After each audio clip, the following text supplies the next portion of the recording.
Hello, Demitra.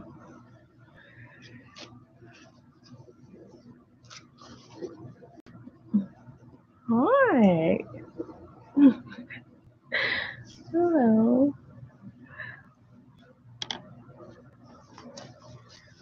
Okay, so let's talk. Um,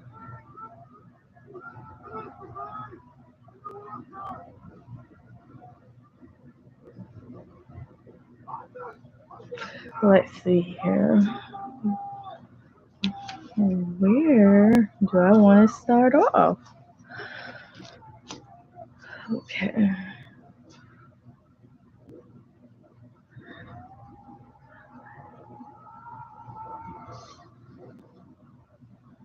Well,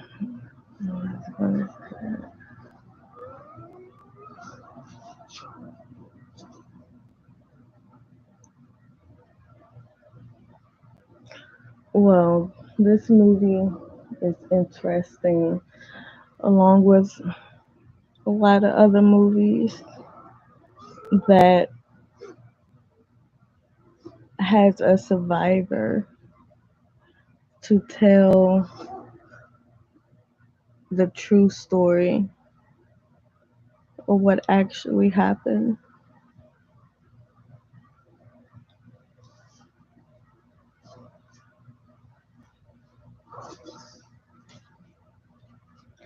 So that's a good thing. I had injured one eye, you know, to the new generation, the next generation, during his time.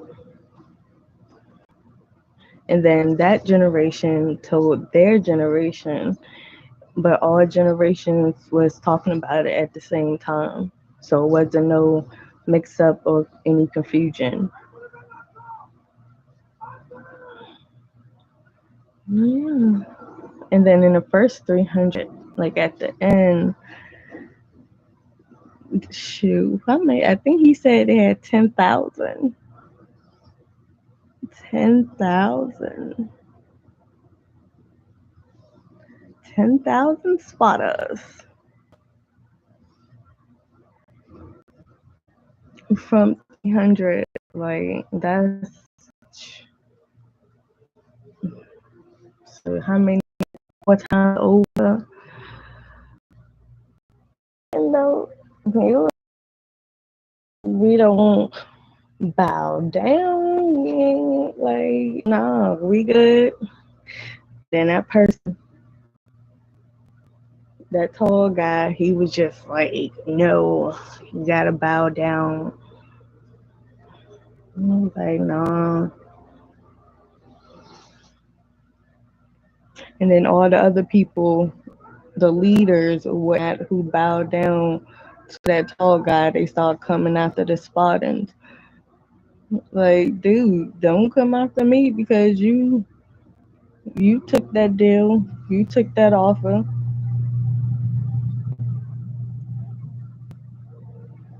And it's like, and they like, well, I have to do it because I took the deal. It's like, no, you don't. Don't be getting mad at me. Look what happening to y'all. Like, look what happened to y'all. Like, no, we may be short numbered, but shoot, we still doing the daggone thing. Like, come on now.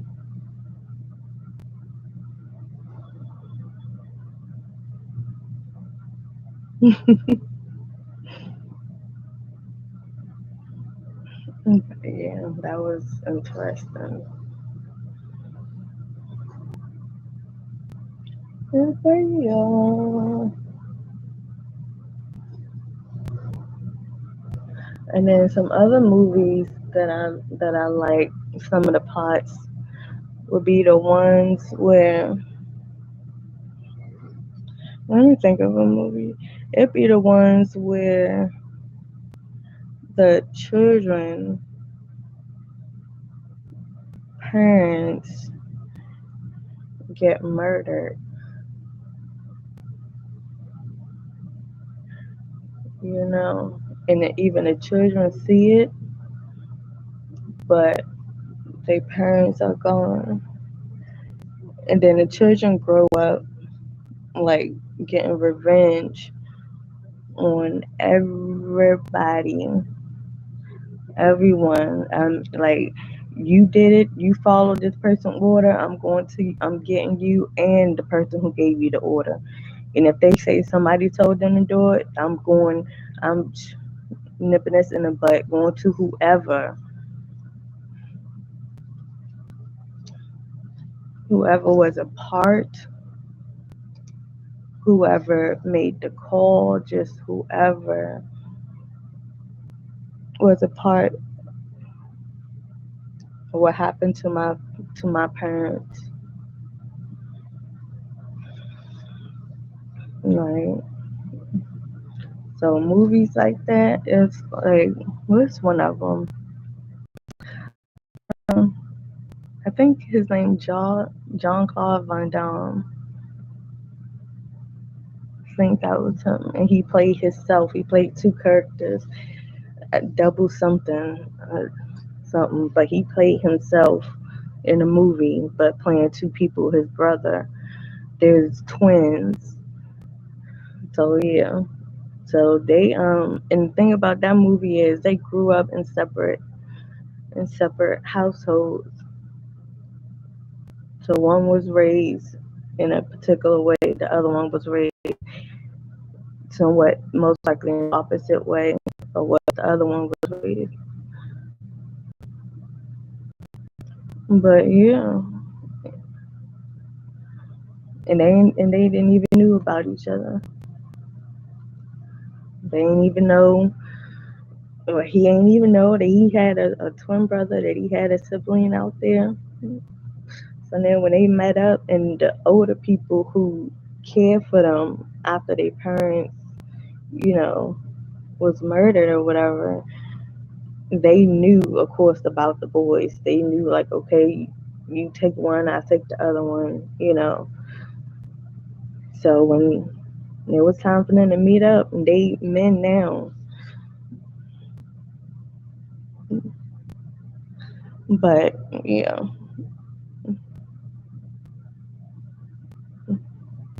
but yeah, they got the people who did that to their parents. And then another movie, Columbiana.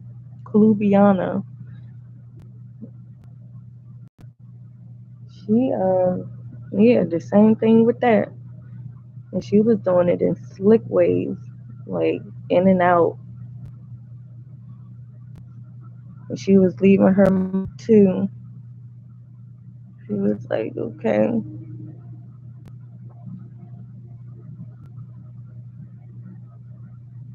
And so yeah, that movie.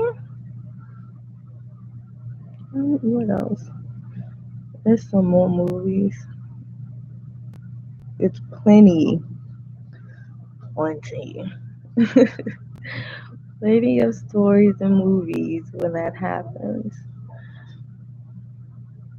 When the kids grow up and then they get revenge on their parents for their parents' death. Like, they go to the top. And the thing about that is the people who gave the call or whoever, they wasn't even thinking, like, they wasn't even thinking about the people children. They wasn't thinking like, oh yeah, my kid's gonna grow up and they're gonna come after me and gonna be searching for me. Gonna Nope. Nope. That's the whole thing. So they should hit them with the okey doke, like, yeah.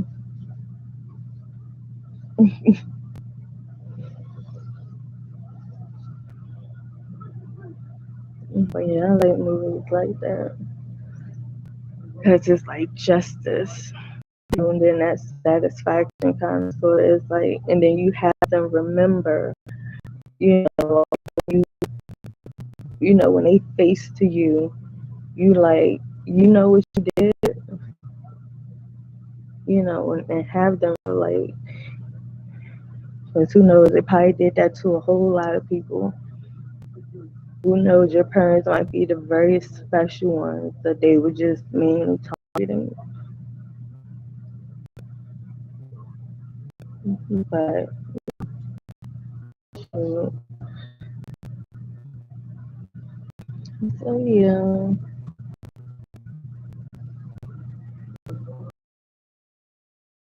so that's some good. I don't know.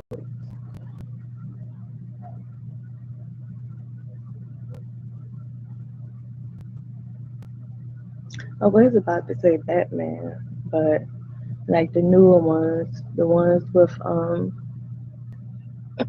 what's that guy name?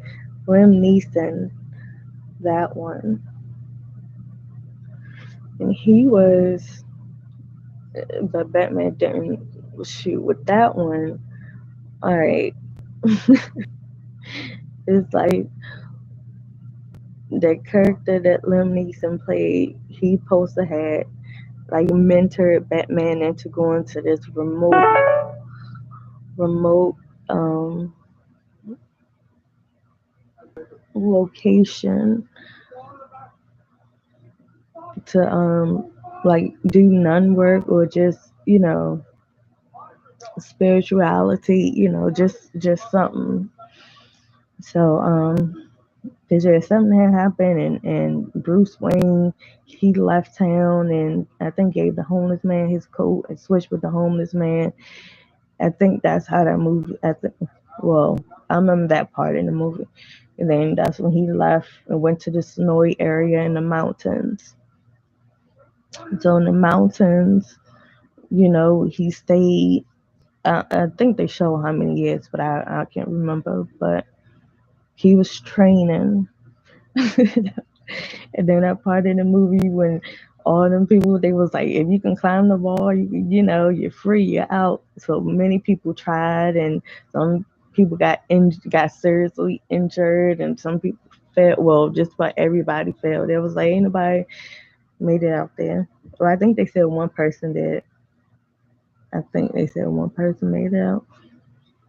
So Bruce Wayne, he all trying to do it, and he fell a couple of times, but the people who was there before him, they was cheering him on. They was like, "Shoot, you got it, you got it," So, but yeah, so he made it up out of there, and then he went back to Gotham City. So the dude, who portrayed or came to him like he was a friend. He was like, "Yeah, I'm your friend. Listen to me. Like, go to this place, learn some stuff, learn some cheat, learn, you know, and stuff like that." Okay, did that, but the whole time the dude was behind Bruce Wayne parents getting killed, and Bruce Wayne ain't even know it. So it was like, dude, the whole time you knew, and you all up in my face, and you the one who did this. And I forgot what was his reason. I forgot what was his reason for wanting that. Oh, I think he said, did he say? Is it? Well, I think he probably said, I did it so you can get trained. I think he said, I've been watching you, your whole life, and that had to happen, for you to develop your skills and being your purpose. Yeah, I think that's what he said. And yeah, because the dude wanted Bruce Wayne to be on his team, to like, hey, you got skills, you got potential, but use it in the way that I want you to use it. Like, don't use it for the good. to help people. Like we're gonna do some other stuff with it. You're like, what? No, I'm not having you. And then that's when the fighting and all that stuff comes up. So again, it's like I don't know.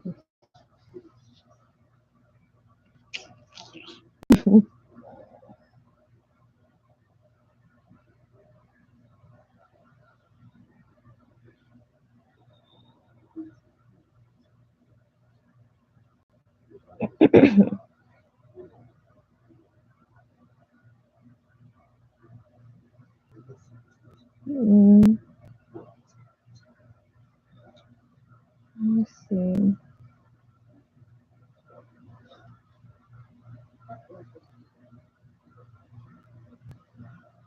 Mm, but I have something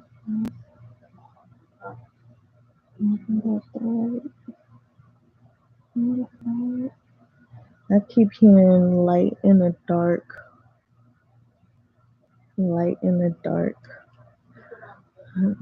dark light, light dark, dark light, light dark. Hmm. Okay, let's see. Okay, Demitra. I mean, cause I'm just chilling, just me and you. Mm-hmm. All right.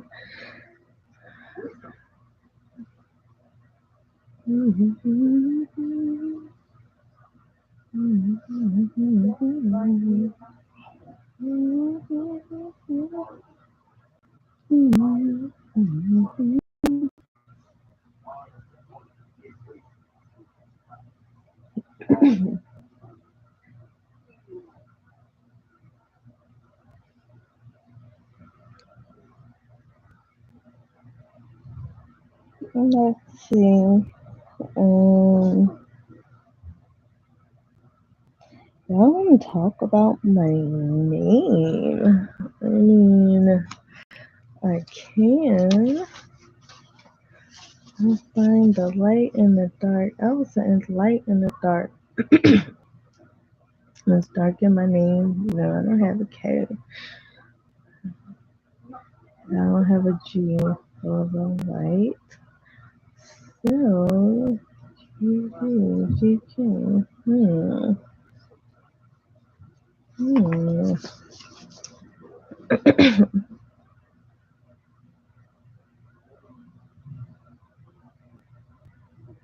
But yeah, oh, I know what I can do. Yeah, the story about my name. Okay, how do I just start of this? Was, well, sure. Okay, so this was back in 20 in Sedonia. Well, on Sedonia. So this was like 2017, 2018. Yeah, I'm gonna say about 2018. So, um, yeah, so I was living in Sedonia in Baltimore, and I man, with some stories. Yeah, those are some times. Okay, so I that when I started reading my Bible, well, I always been reading a Bible every so often, but this particular time, I'm trying to think of the month it was. Um, uh, just say for a few, I can't think of a particular month, but for a few months, I was reading the Bible, flipping through pages, and like every morning, just you know, randomly select down my finger and read what it says. Sometimes I gotta read two verses, sometimes four, sometimes just one to connect, you know, to get an idea of what it's saying, of what to look for throughout the day or the next couple of days, you know, because if it happens the next couple of days, I can be like, oh, that's, I read a passage like that or a verse like that. So I would do that, like every morning, you know, before I left out to go to work. And then if I don't actually do it through the actual book while I'm at work as an app, I would just, read something and be like, okay, you know, and that's it. And I remember I actually brought my Bible to work with me a couple of times. And this was an area when I'm just like reading, like, I'm just like, at that point in my life, I actually was like, you know what is, how can I say this? I want that overflow. When I say overflow, I mean, I want to be able to help as so many people. I'm like, forget, this being like balanced or just stable, just comfortable, okay, cool, thank you, I appreciate it. But no, I'm ready for that overflow. I want, meaning if once I get that overflow, that means automatically I'm already good. It's an overflowing to others. So I came to that point when I'm like, that's what I want. So I'm like, okay. And the main thing, how I grew up, what people telling me, like, seek God and all things will come to you and blessings will come to you. You won't even have room enough to receive, like something like that. So that was my mindset. I'm like, yes, I want these like freely to others because I have it to give, like, to the ones that deserve it.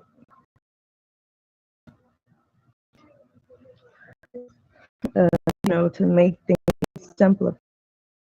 Like, I am ready for that. I was ready for that. I was at that point, like, okay, let me read this book because, you know, like read it. This is just throughout the years. It was like, all the answers you need is in this book. So I'm like, all right, let me start reading this thing. I took that book to so many places. Oh my goodness, yes. I even, and you know what? Yes, I even took it with me inside Trip Club. I sure enough did. I sure enough did. I was like, shoot, why is some downtime? It's a little slow. So let me go up in the back and start reading it. Girls was like, what? You bring that in here? Yes, I did.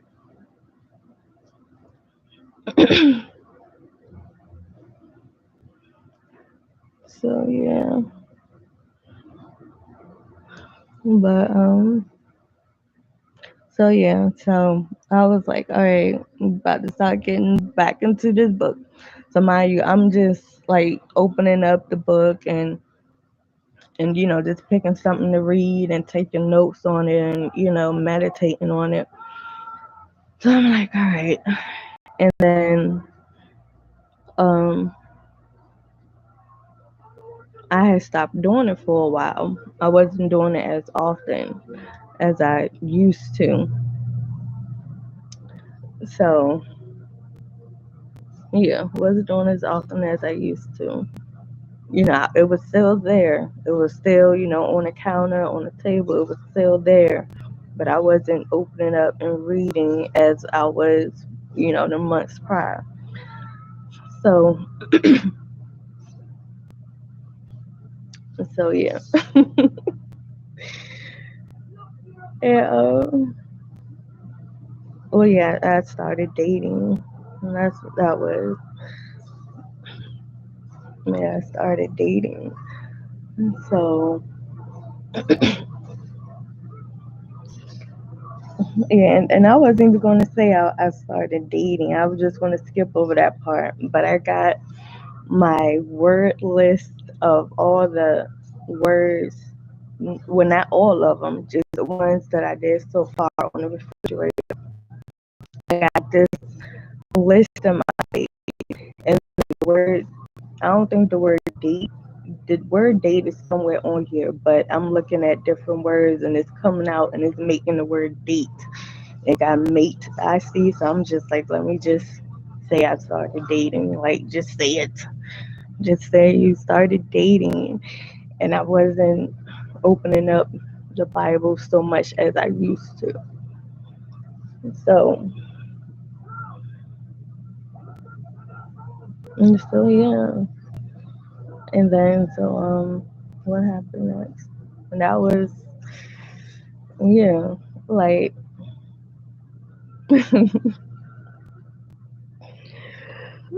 yeah. So okay, so when the dating when the dating has stopped, oh my goodness, I'm gonna talk about that later. But when the dating has stopped, like this dude, man, mm. But I was hurt. I was like, what the heck? Because I'm just like, I done asked all the right questions. We done talked. Like, I mean, like, oh, it's like words can't even describe like the feeling. Like, it's, yeah, man, I can't even just describe it. It's like, that's not even, I can't even, like, whatever. Okay, so, but anyways, when man stopped dating, it was just like, what? But I was hurt. Okay, so I was hurt. So I remember he told me that night over the phone. And then something was a bit weird how he was telling me it too. Like he just sounded a bit like have y'all seen, well, I'm quite sure I'm talking to myself, Demitra, but if you watch this video, fine. Movies or just people might have even done it in your own life where you push people away, you know? So they, um, I can't think of the name of the movie, but it was a movie that I'm picturing in my head where the dad, he had went to jail and he only supposed to have stayed for like a couple of days. Not even a couple of days, like a couple of weeks. I don't know. But then while he was in, one of this gang member crew, solicit him and told him he got to do something or whatever. If you want safe ashes in this jail, you got to do this and that. And he was like, man, I ain't trying to have no part of that. I'm just trying to do my little time and go home to my family. But eventually he ended up doing it till he got more time added on to his couple of weeks or whatever. So he had to stand there longer. But then eventually he kept end up doing more things and more things and more things. So he was getting longer and longer time. So that movie was nice. I can't think of the daggone name of the movie. But I know at that ending part though, where they was in that outside working out in the little in the what you call it, fenced in box. But anyways, but so the dude, I think he had a son. Yeah, so the son grew up, and his son, was still just like, all right, dad, yada yada yada. I know things happen, but I still want to have a relationship with you. And this is years done passed. Just say like 20 years done passed or whatever. So his son met him at his hotel room. So the dude is out, obviously on probation or whatever. And then he basically told his son, like, look, don't don't come see me no more. Don't reach out to me. Don't come find me. Don't do none of that no more. And his son was looking like, what? But like, dad, like, I wrote you this letter and you wrote me back, and you saying you want a relationship with me, yada yada, like, what the heck? But so the son was looking confused, like, damn. So of course the son is like, well, fine, F you then. I mean, I don't think that's what the son said, I can't remember, but it was more so like, well, damn, okay, fine, whatever, you know. So his son left, but the dude did it because like, the jail mix up or whatever, when because the streets talk, the jail talk, the guards, they communicate, they do all this, pass things around and stuff like that.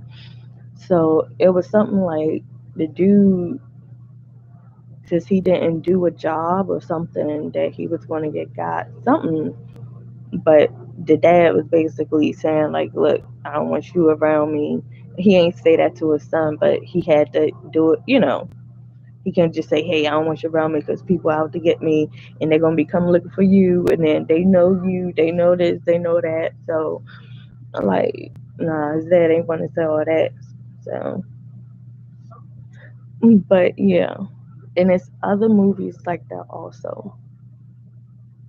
When people gotta be mean to somebody so they can just leave. So they can be like, yeah, yeah, okay, bye. Just get out and don't come back. And the person look like, well, damn, all right, I just wanted to see this. I wanted to see that.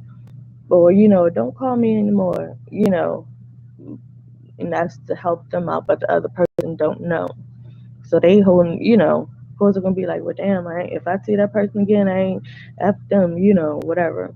But anyways, um, so yes, again back to that conversation.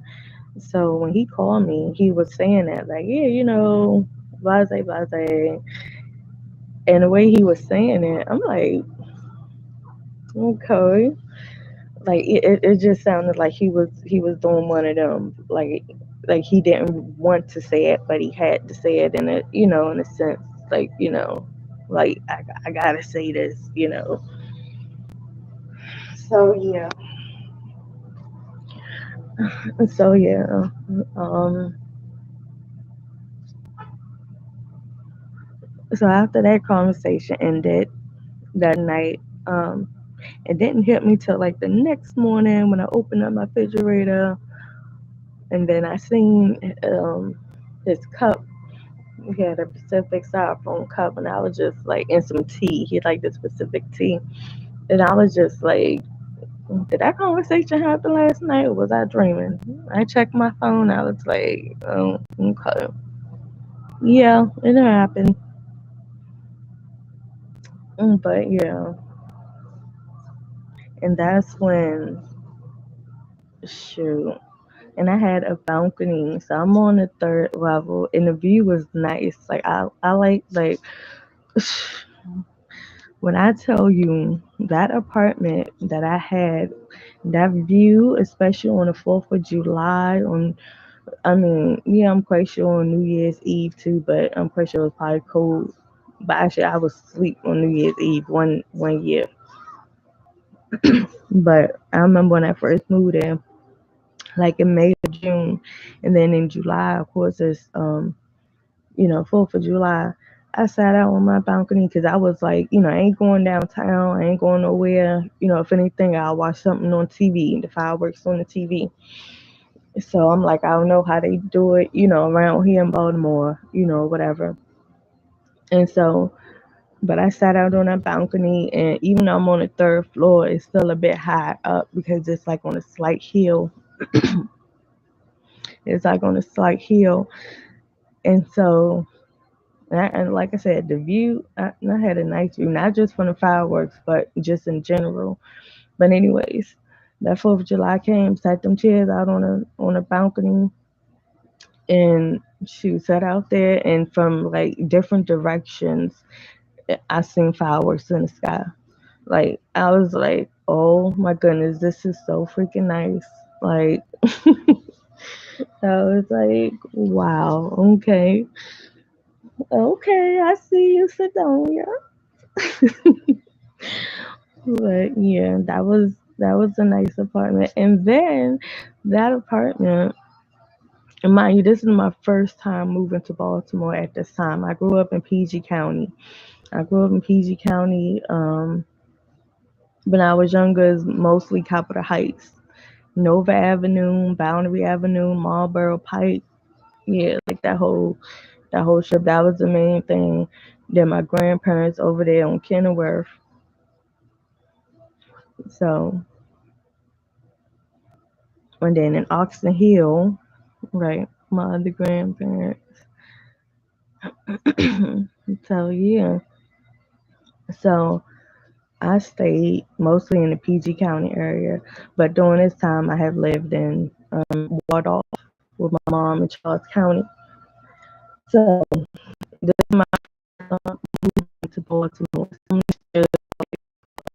And I worked in Baltimore at the time. And I used to be making jokes with my coworkers. I'd be like, um, like Baltimore, like it's different about Baltimore. Like I can't even remember the jokes right now, but I just used to be saying something about the smell and how like, the border of houses and how like, I don't know, I said Baltimore is different. But and then I was bringing up the fact like, and I think at this time the toll was $2, $2 or $3.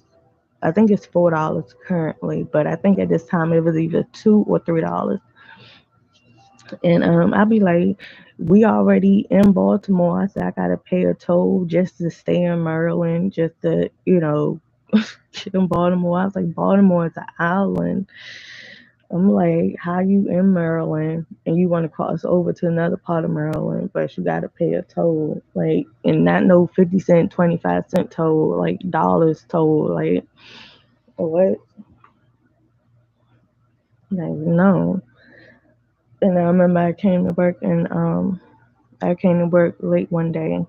Shoot, and I was living in Waldorf at the time. And then so I'm taking 295, and then the exit that I normally would take to get to work, it was blocked off. This is in the morning time.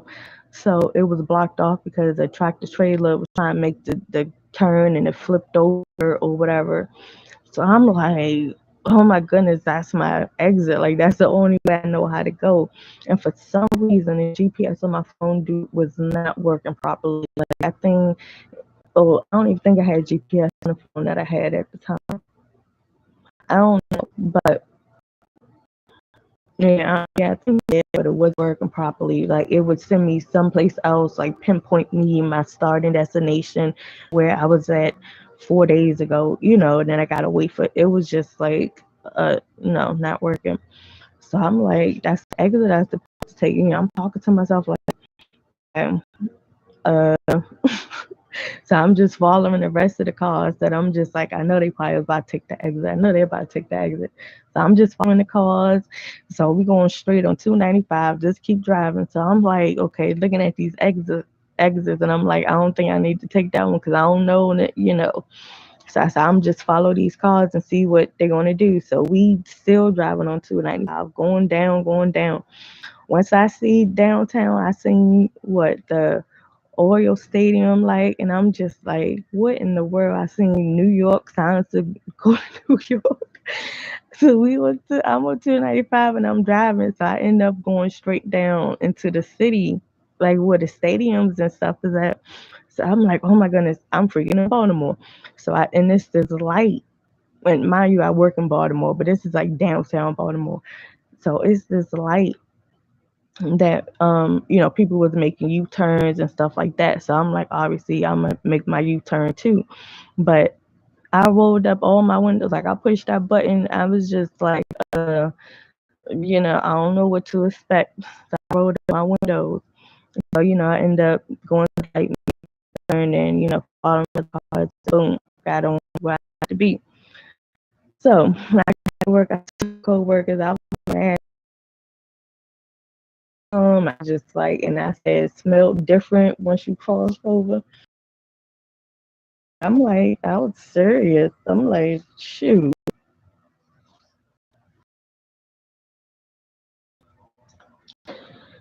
used to go to work and come right back, of course, go to the gas stations and stuff like that. That's around that's around the area. But that's it. I wasn't staying out in no Baltimore while I lived in Waldorf. And then fast forward to a couple of months later, I end up moving out. End up moving out here. So the area that I picked, of course, it was a nice area. I do have kids, so I'm just like, it gotta be, a nice one. So it was right on the borderline between the city and the county. I mean, I lived on the city side, but it was good. But the apartment I moved into, okay, yeah, getting back to the apartment I moved into, it was third floor, and then I don't like bottom floor. I'm like second floor and higher, but not so high because I'm like I ain't, But anyway, um, so got the apartment or whatever, and then when I got my key to the apartment, she was like, "Here you go, got the key to the apartment." I, went inside, this is went inside by myself or whatever, and I was just like, "Oh my goodness," singing and dancing, and I'm looking at the floor plan, and like it's not even the one that I applied for that I got approved for. This is a whole different floor plan, but it is, the basics, a 2 bedroom, is basic. So I'm like, okay. And then the one that I moved into, it had a half bath in the master bedroom. So I was like, okay, that's the difference because the other one didn't have the half bath. It just had one full bathroom, and then next to the bathroom it had like a storage closet. And that was it. It had the storage closet instead of the half bathroom. So and then I wanted, the storage closet. I'm like, okay, I could put my stuff, my storage in the storage closet, whatever, cool. Won't have to use a whole lot of visible closet space. This is the storage closet, all right. But when I walked through, I was like, wait a minute, this is different. But shoot is nice. I mean, book appliances. It was nice, real nice. So and then like I said, when I moved in, the leasing attendant or agent, she was telling me that like giving me information about the community, and she was saying it's the washer and dryer machine in every other apartment. So, of course, so that means if I have an apartment, which I did have an apartment that have a washer and dryer on the bottom floor, the apartments next to me will not. So it would be every other apartment. And so I was like, okay, that's cool. So I was like, well, do I got one that got a that got a wash and dry? She was like, yep, you do. I was like, okay, cool, thank you. And then the apartments, it's a community, so it maybe had like 4 apartments connected together, and then maybe 6 apartments, and maybe 3 apartments. It was like that. And I think I had one, two, three, 4, 5. I think I want to say 5. I think it was 5 apartments, connected to the one that I lived in, and I lived in the second one to the at the end did not have no washer and dryer, but I had the washer and dryer next to me, on the other end didn't have no washer and dryer. So that would mean that the one next to that one had a washer and dryer. So basically it was probably about a month or two before I moved out. The lady, oh, matter of fact, I was the third apartment. Yeah, I was the third apartment because the one on the end had supposed to have a washer and dryer. It's the one on the end, then the one in the middle, and then mine had a washer and dryer. Yeah, because the lady at the end of the building, she was carrying her laundry towards, the building that I was going to. She was walking in front of me. So I was walking behind her, So I seen her with stuff in her hand. So I was like, okay, went to my building, used a keypad or whatever. So I was talking to her before all this, we walking.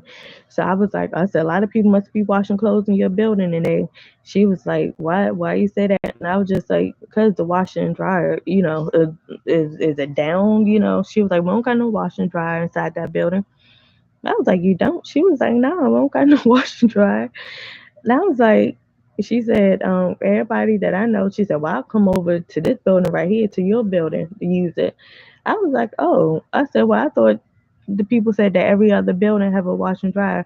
The lady said, no. She said, listen, this building right here that we going in now, that you live in, is the only building right here that's connected that have a wash and dryer. They supposed to have one in every other one, but they don't. This is the only building. Wow, I didn't know that. So that was an interesting, piece. And I was like, wow. And I was blessed with the one that you had to go down the steps to use it. But shoot, I ain't had to go outside.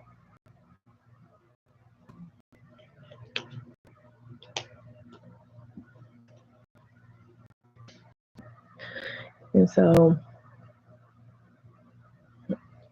but yeah. And then so, let me get back to this name, to the book. And so, what happened? So yeah, so the next morning, that's when it hit me. I was like, yo, that conversation happened. So, I was hurt, and then and it was a nice day. It was like, I don't know, springtime or something. So, I had the blinds open. So I'm like, got down in front of my balcony, inside or whatever. And like, I'm sitting outside, and I just got down, and I was just like crying a little bit. I'm like, what the heck? Why does this keep happening to me? Like, I know I'm a good person. I know, this. You know, just stuff. And I just kept saying, like, if this is a blessing, what me to learn, yeah, I learned it. I learned, like, yeah, I'm just like, where is the realness? I don't know. I was just like, hey, come on now, like, what's going on? I thought I was past. I thought I was past this stage. Like, what's the problem? Like, and then the thing is, and I was telling myself, like, I wasn't even looking, and me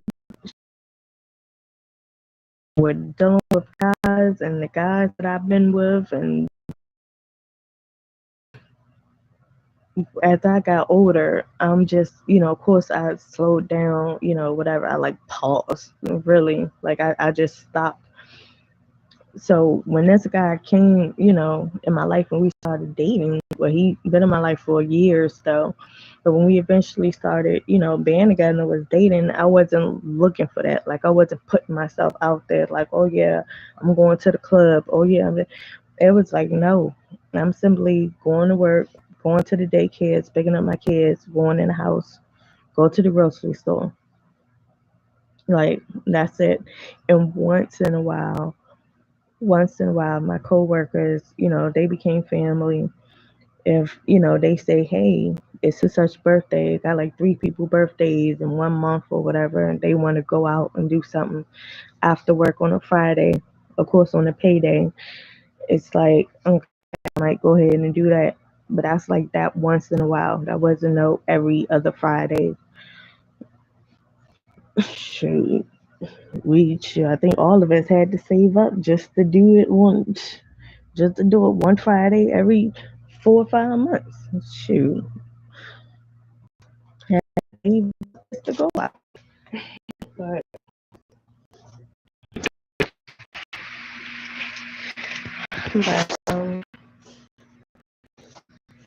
so yeah. But what was I talking about?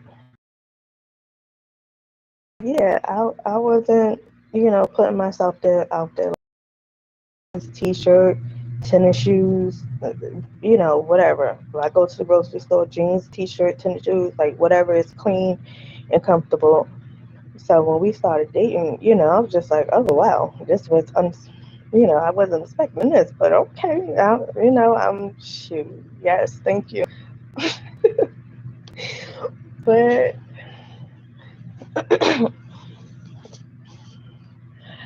so so yeah, so anyways, I was like, what? I'm like on the ground, my living room, looking outside. I'm just like, what is going on? Why is this, keep happening to me? Like, I know I'm not a bad person, and how come guys, just always F up and, this and that. And I was taking my time this time, and, just like, stuff that I'm like, with this one, I, you know,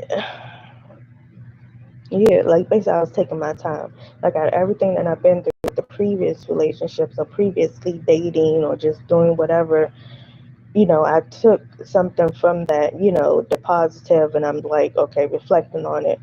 So, that's how people you're supposed to do it. So in the future, signs, you know, what not to do, what to do, how to, things like that. So I'm like, shoot, out of all these many years and stuff, I'm like, I know I was doing good. But anyways, it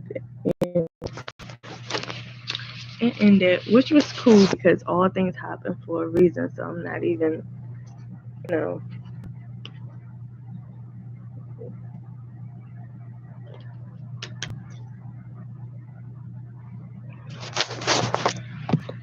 I had to drink some water. But so yeah, so after, I'm crying, I'm just like, okay, I'm good. I let it out, and that was, the last time I cried over that situation. It was no more than 5 minutes. It was just like getting it out, like releasing, you know. So yeah, and so anyways, after that, I had got back into like reading, like opening up the Bible. I had got back into that. Excuse me. And so, come home from work, open up and got my pen, my pad, a reading. Like, okay, if I don't understand it, Google a word, just different things. I was like, okay, into it or whatever, back into it. So then, y'all need to go and listen to an interesting man. I probably might end up playing it, but so yeah, so that's introduced me and my neighbor. It was my neighbor first, Victoria. So that introduced us together during this time. So the dude that I was dating, he was gone. This was probably weeks later, not a long weeks, but a couple of weeks later. And we knocked on each other's door. I knocked on his door. I mean, yeah. Now that story, yeah. Let's see. So yeah, so that story. How can I say this?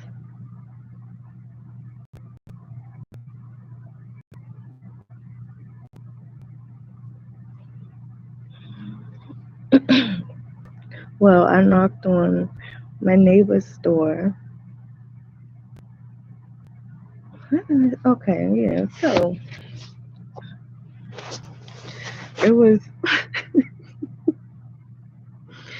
Oh my goodness, it's so freaking funny. Okay, because okay, so I'm not okay. How can I say this? I'm the type of person that when I want to do something, for the most part, when I want to do something, I gotta like analyze it. I have to think about it. I gotta be like, okay, if I do it this way, like if I do it at this certain time, this is probably might what happen, or this can happen. But if I do it this time, that, so I'll be trying to like think of perfect timings and, uh, you know. And so, anyways, before I even do something, like even like say if I want to make a phone call, I would be thinking like, okay, it's Monday, okay, or they probably do this on Monday, or they probably going to go out and do this. Oh, it's something on TV on Monday. Okay, so I'm probably not going to call on Monday. Okay, Tuesday probably better. No, because actually Tuesday I got to do this. So Wednesday, yeah, what time? I instead of just not thinking about it and just doing it. Like, hey, if I want to call somebody, let me just call somebody. So I have to like think about it. So during this time when I was dating this guy, like I'd smoke weed or whatever. So I always used to have it. I didn't have to go out and go get it because he always have it. That's how we actually. I ain't gonna say how we actually started talking because we used to work together, but how we connected. Well, we've been.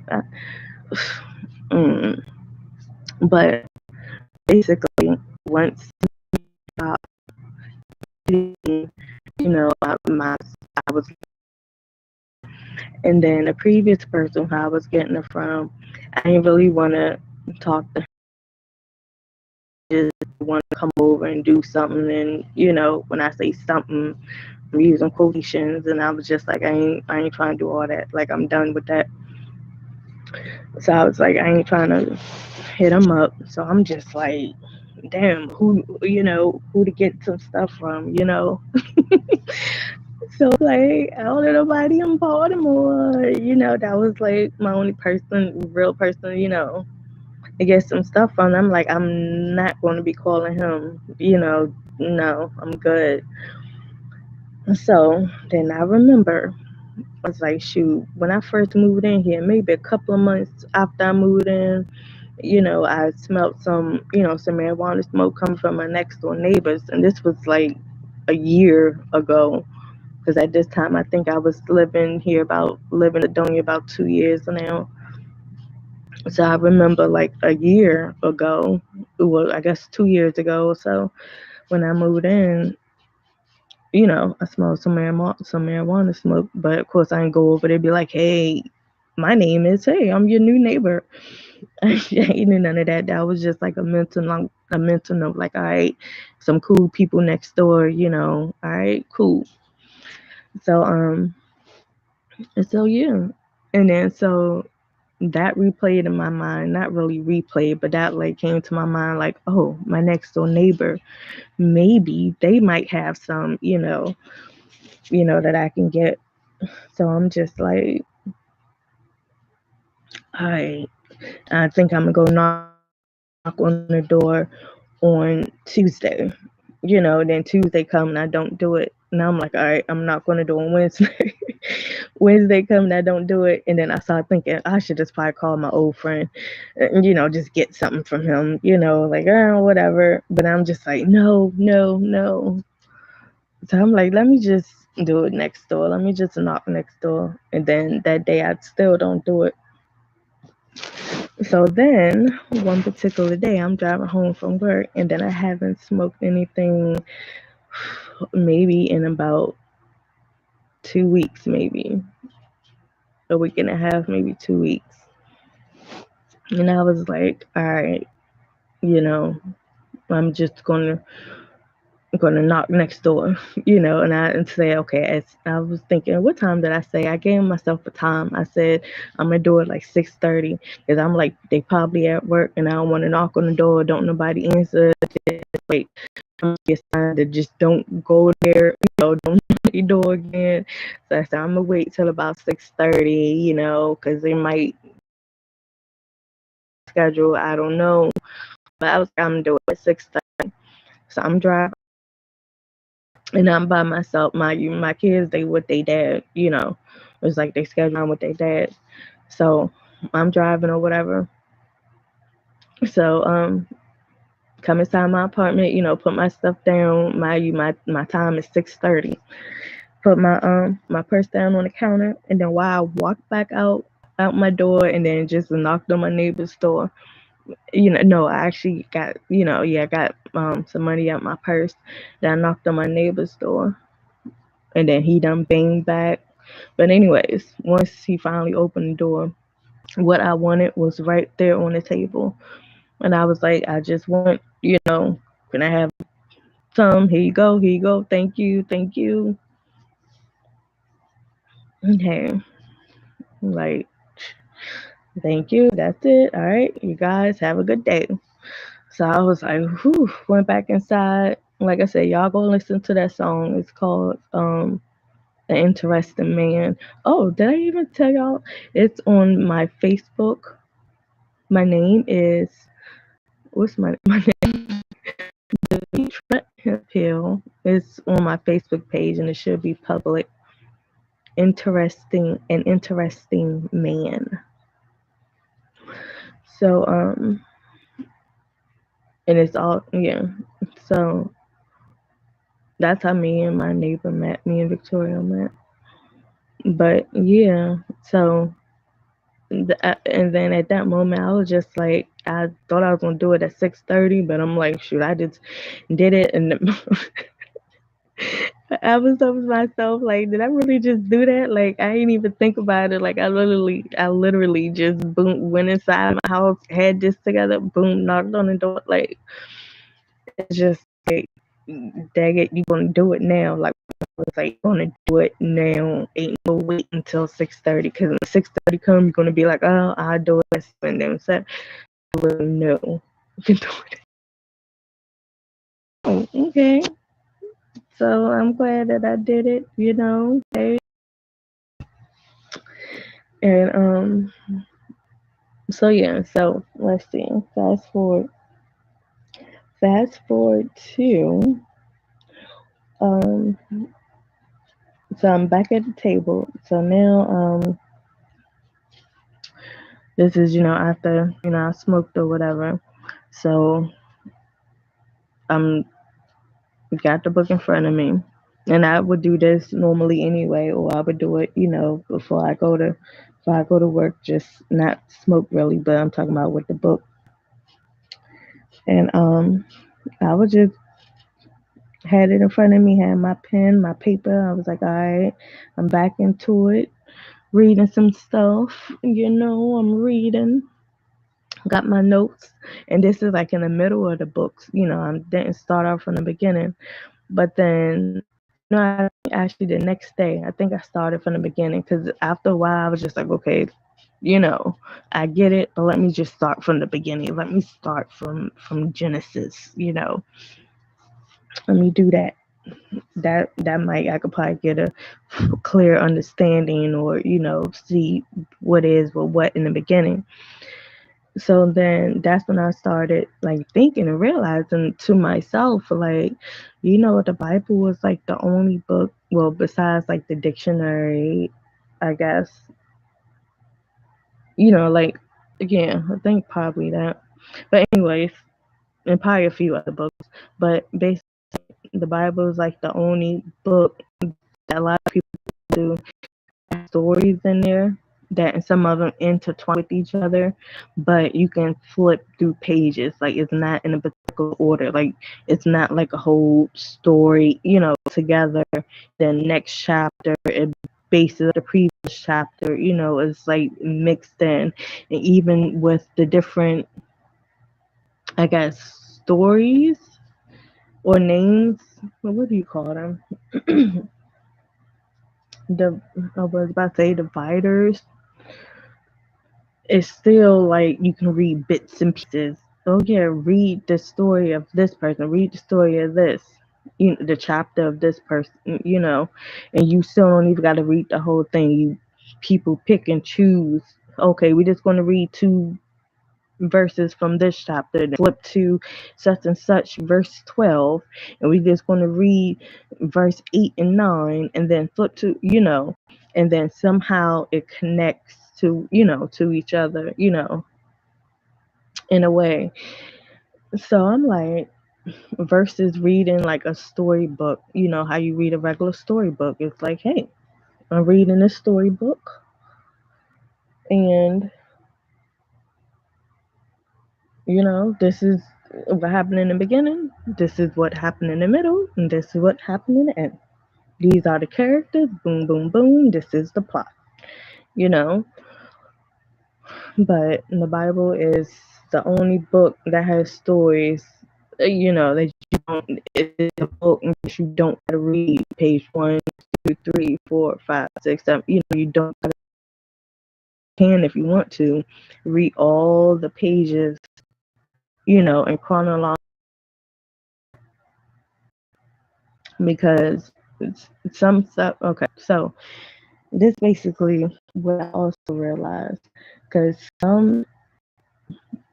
if if you start off from the beginning, how can I say this?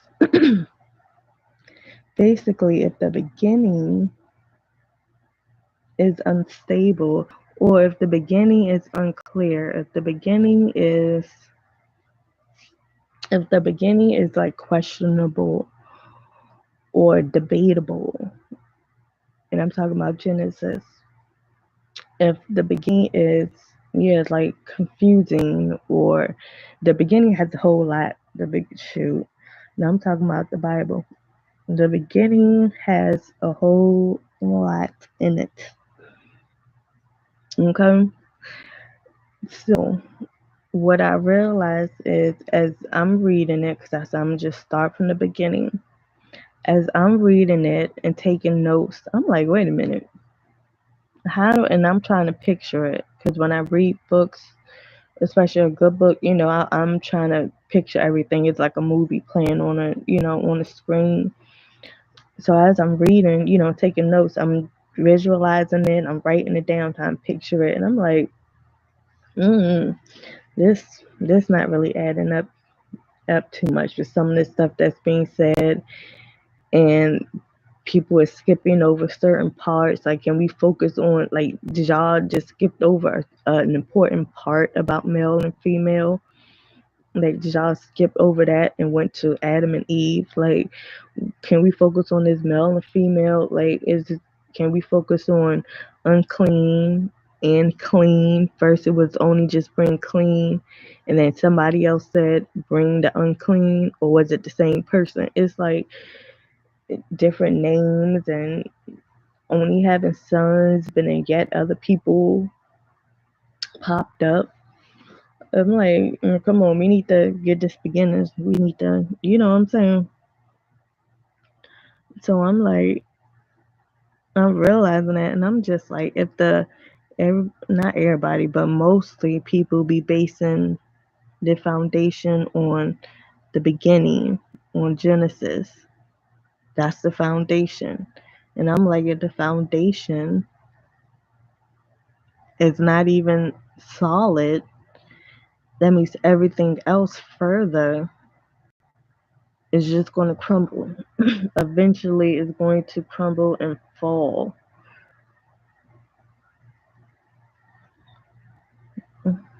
So that was what I got. And so after that, trying to push further and read on in Genesis. I'm still in Genesis. I'm reading, still taking notes, and still like, okay, I know this don't add up in the previous part, but let me just continue. How a lot of us do, like, and then I'm still like, what the heck? So then I'm like, if I were just by reading Genesis, probably not even the whole thing of Genesis, maybe just the first 4 or 5 pages. And I'm like, if somebody were to say, explain what you read so far to a 5-year-old, like, how would you explain it? Like, what you read, And I'm like, how would I explain it? It's like because I would be asking questions of what I wrote. I mean, or what I just said to the 5 year old. Like, okay, so this is what I read. It says this, it says that, and it talks about this. It said that. That 5 year old would be like, what?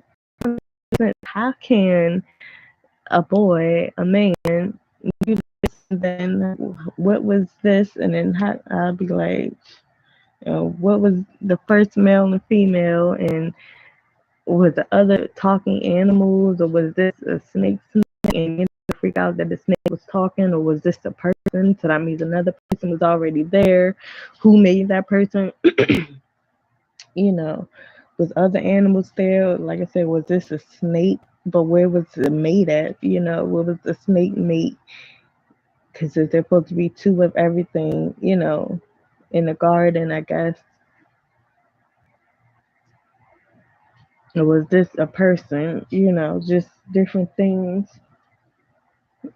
And I'd be like, look, we're going to figure this out together because I'm in the same boat as you, little girl.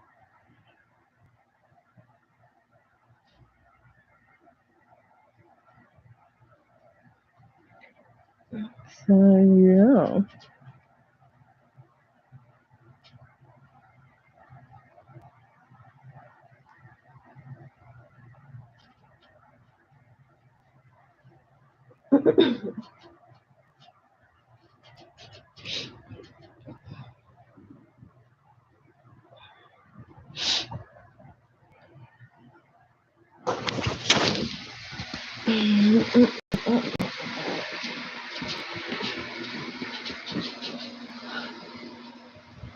So, that is, well, that's not the whole story.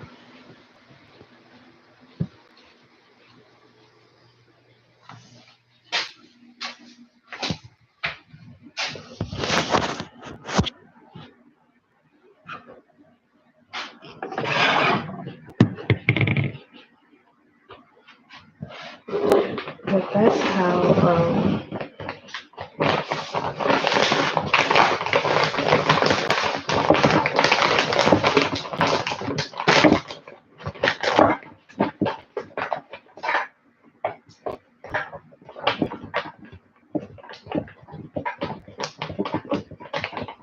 how me and my neighbor met. We started talking.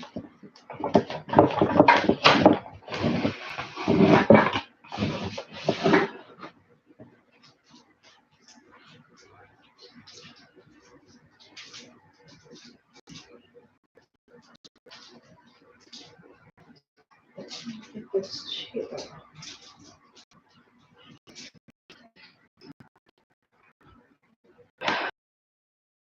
This. Mhm.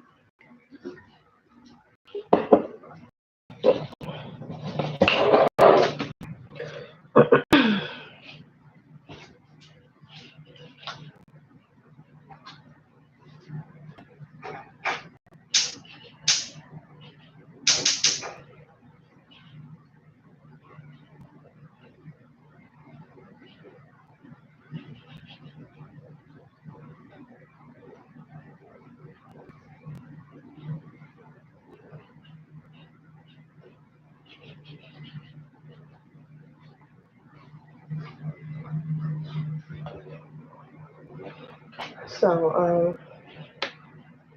yeah, but I like definitely that I stayed a little bit.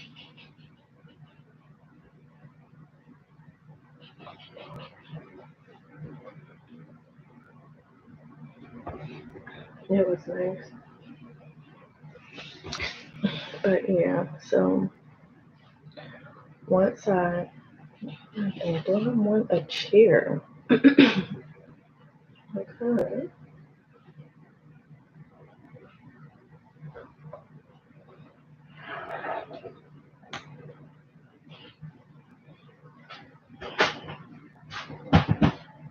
Demitra, hold on.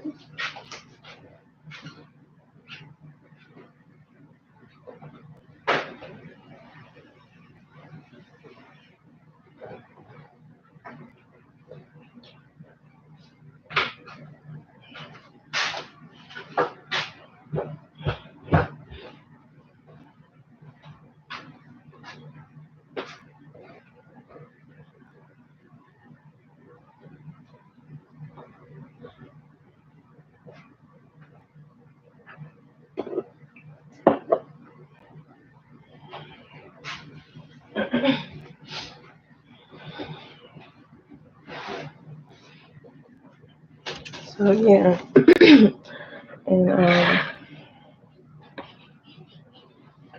so what's next? So yeah, so that's what I some of the stuff that I realized too. And matter of fact, this is song. Y'all just go. Mm, yeah, just go to my Facebook page, Demitra Appeal,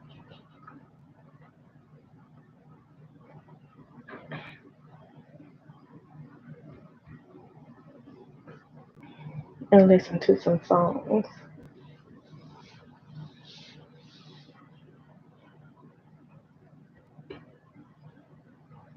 But yeah, so I'm at the table and I'm like, okay, let's continue. But then I stop. I ain't even go all the way to the end of Genesis. I'm just like, let me just focus and try to understand this beginning part because I'm already, it's like, uh-oh. So, and mind you, the main reason why I wanted to restart, you know, reading the Bible is to have an overflow of abundance so I can start really helping people because I know it's always been in me to just see people smile.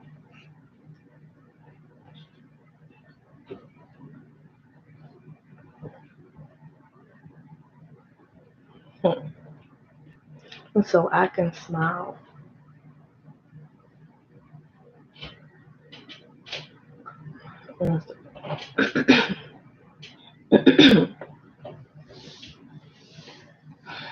So I started back doing that, and then once I closed the book, and then said, okay, I'm gonna go ahead and like reread this again, see that I missed something, see, just figure it out.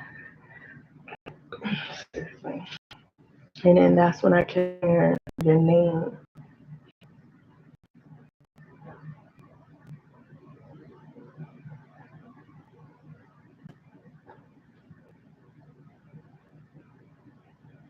kept hearing your name, but that's your name. And I'm like, my name? What my name got to do with me reading this book?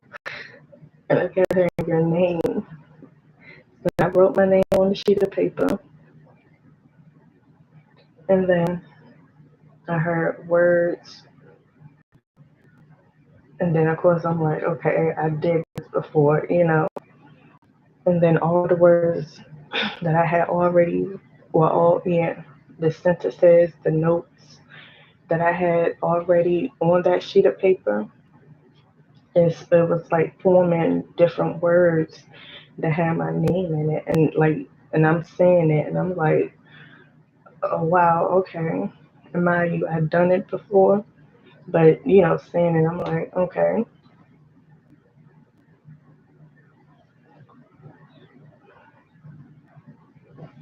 And it was like that ghostwriter. And that's what that. And then so I'm like, all right. So then I got another sheet of paper, and then I wrote my name on top. It was a plain sheet.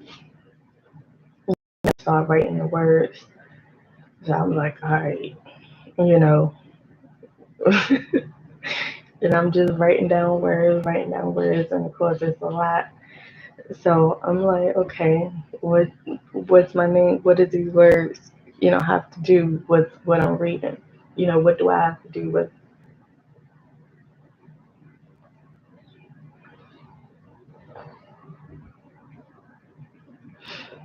what do I have to do with this? What I'm reading. And it said you.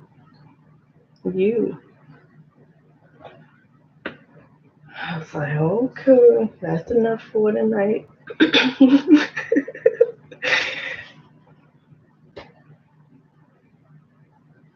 And so the next day, well, I think I went to work the next day, so I'm at my desk. And then I believe I was asking other people, hey, can y'all come up with words for my name? You know, like my coworkers, I'm just asking them, like,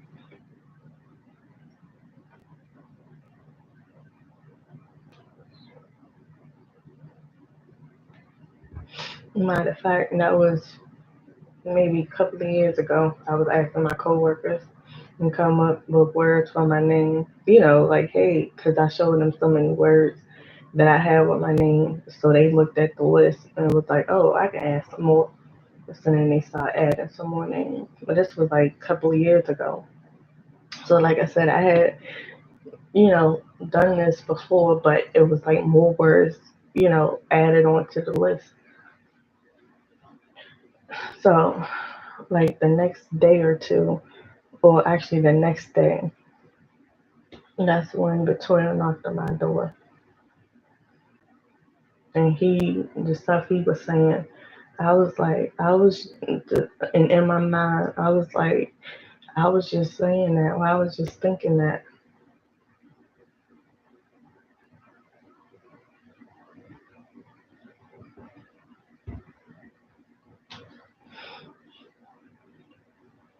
And then, of course, after it all, after all, but years later, months later, realize about that divine timing.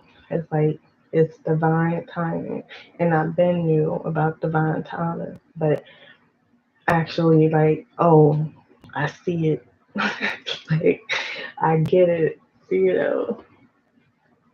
And that's what that was, divine timing. Everything is divine timing.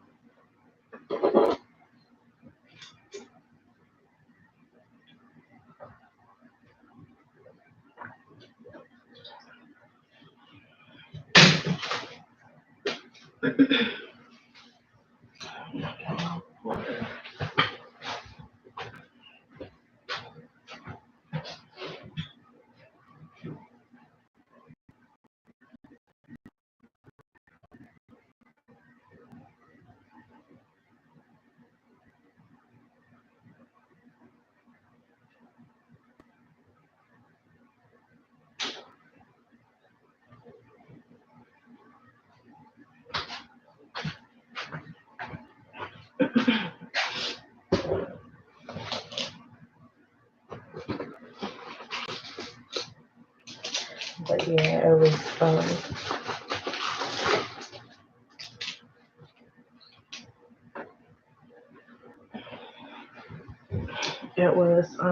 divine timing for a lot of things.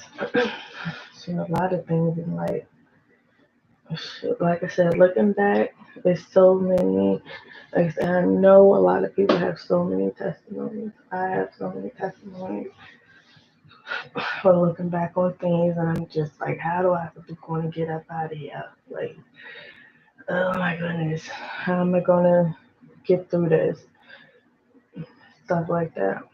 I remember a time where I had my first apartment in Laurel, and by myself, my first apartment in Laurel by myself.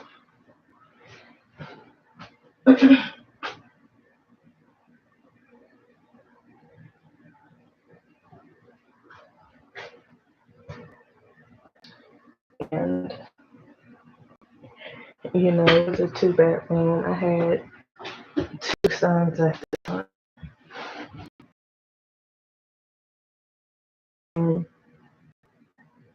and some Bowie. She was living in Bowie. So I actually had moved in with my mother after having an apartment with my sister in that place. And had got robbed and stuff like that. So, and then the incident happened to me at CVS, and I was just like, nah, move back in with my mom. This, move back in with my mama. So I did that, and then saving up, and then I got a job. What was I working at the time? I was in a mail carrier. I had did that before, I think after I was a mail courier, yeah, I was working at Walmart. Yeah, I was working at Walmart as an overnight stalker. I was staying in Bowie over my mother's house. So, yeah, worked at Walmart, stocking up all that stuff overnight, the product overnight, and then I applied for dryers, Nestle's ice cream, and this was months ago. And then so I went on the interview. They did the hair follicle, all that kinds of stuff, and then so I had to take the test, some kind of special test that you got to pass and whatever, an assessment test, and I passed all of that. So then this was like months later. So then they end up mailing the shirt, because I'm just like, did they forget about me? Like I done passed everything. Now I'm still working at Walmart, which was fine. And then they mailed a T-shirt, a Nestle T-shirt, and was like, "We didn't forget about you. We at a freeze right now. We're not hiring at the moment, but you on the list, and when we open back up, for full production, you know, whatever, you'll be called." So I'm like, good. I'm like, good. They right now I was thinking like, hey, did they forget about me?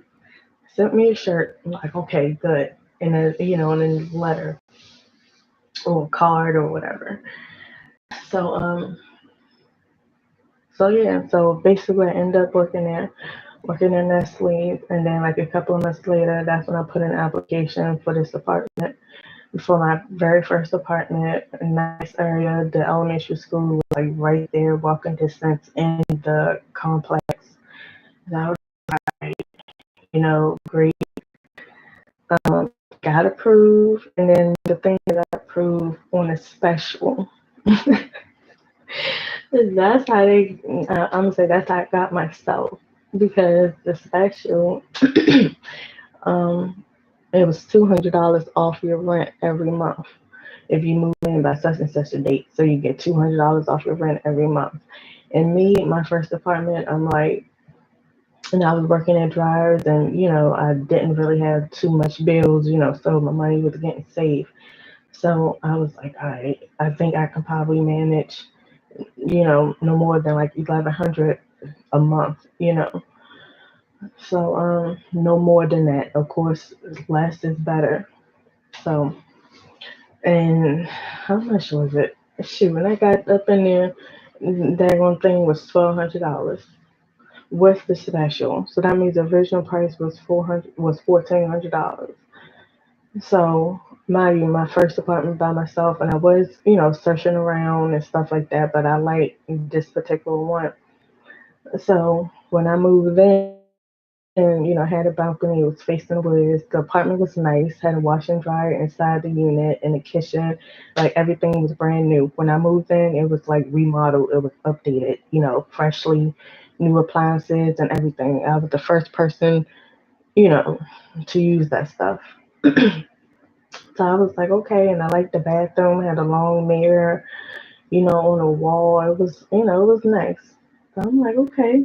Had a walk-in closet. I mean, the second bedroom was a nice size. So I'm like, okay, I like it.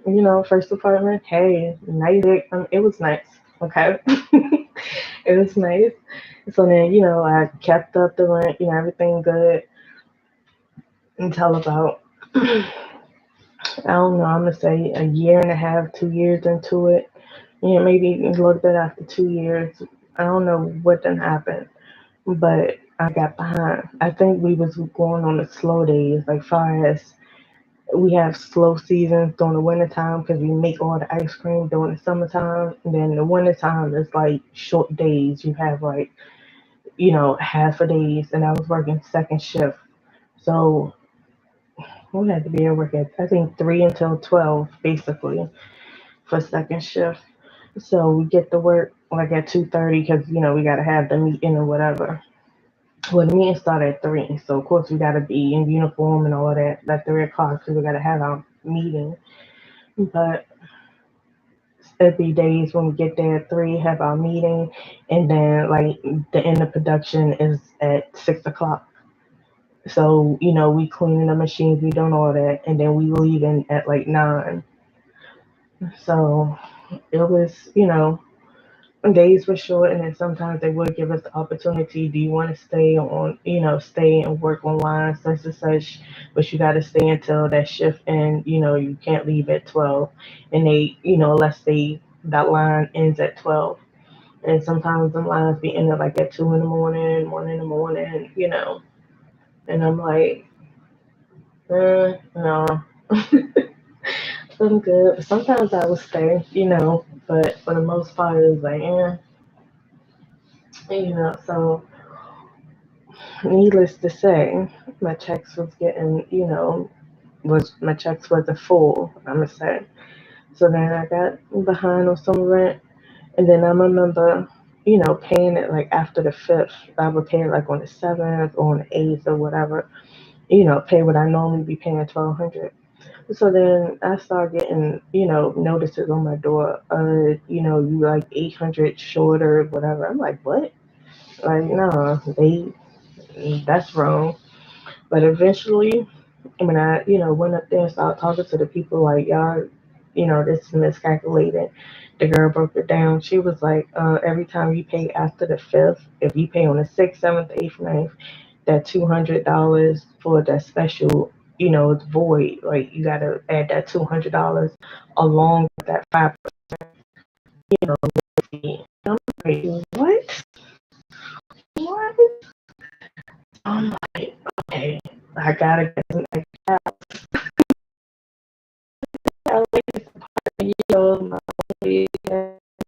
My so I was working. I was different shifts, and then so I was paying even when rent wasn't due. Well, rent was always due because I think I was like a month behind at this point for some reason. And then so I was paying like every time I get a paycheck. So it wasn't like every other check. It was like every paycheck I would automatically get a money order and like pay something, towards my bill, towards the rent. So I was doing this for like a good like 2 months. So that's like 4 paychecks. And I'm like, okay, I know I'm clear. If anything, I probably just have to owe like $400. Like, it probably even less than that. But if anything, that's it. You know. So I got a note on the door that sucker said no $400. That sucker seemed like it went up. It was like 1,200, 13 something. I'm like, mm-mm. No, no, no, no, no. So I went in there and talked to them again, and they started pulling out stuff like, yeah, this because of that, because and late because of this, and you paid this, but you still got to do the 5%. And then if you late another 5 days, we tack on another 5%, and then I'm like, like what? So then I remember one night coming home from, and then this time I'm just like, I ain't no way in the world, I'm going to be able to pay like $1,800 or $1,400, however much it was. It was a lot. And I'm like, I'm over here thinking that I was getting it down. I'm working, I'm paying one of the bank, and it was going up. And I'm just like, what the heck? So I'm at work, like thinking for the past like couple of days, like, am I going to get put out? Like, I need to get some extra money. What do I do? I don't know nobody to ask, because I'm like, how will I pay it back? People probably looking for money within 2 weeks. I'm like, shoot, if I do borrow some money or whatever, I'm gonna tell them I can't pay them back to like 3 months. But I'm like, people, you know, need their money, within like 2 weeks or so.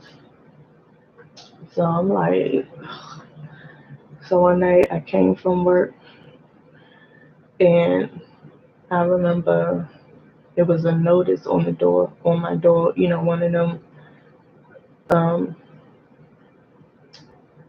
yeah, them late fees, sticky things, from the courts. And I'm like, oh my goodness, I'm probably about to get put out. And I forgot what date it said. Like, it was like, you got to pay such and such, or, by X amount of time. I don't know. I think like 2 weeks or so. So I remember again, getting down on my knees. This is my first apartment. And I was just crying. I was like, oh, and I was going to church. I was going to church every Sunday at this time. I'm going to say that at this time. So I'm just like, oh, do I give up this month, right? I like this place. God's supposed to let it go and go back in with my mother. Like what, I'm like crying and asking questions and like what I supposed to do. You know, it's like I'm trying, I'm just letting it out. And then so a story came to my head that the pastor had said one day. A Bible story.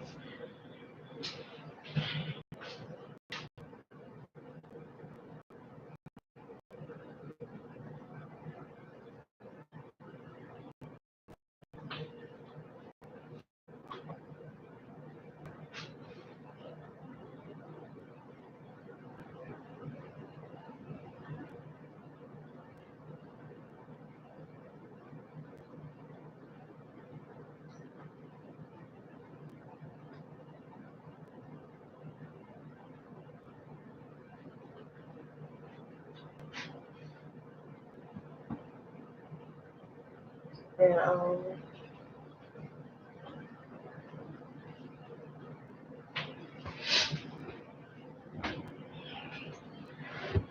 so the story was that's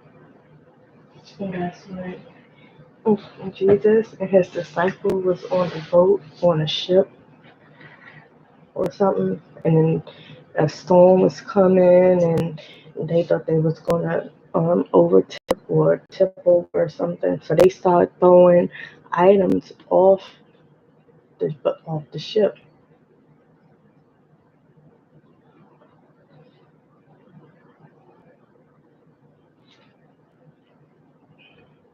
I think that's how the story goes. Like, I mean, this is the right story, but I know this is the story. But anyway, they started throwing things off the ship. Hey, let's throw this, let's throw this, let's throw our clothes, let's throw some of our food, let's throw this thing, let's throw, they started throwing a whole lot of things, but then it wasn't working. Like the boat was still like uneven or seemed like about to tip over, do something. So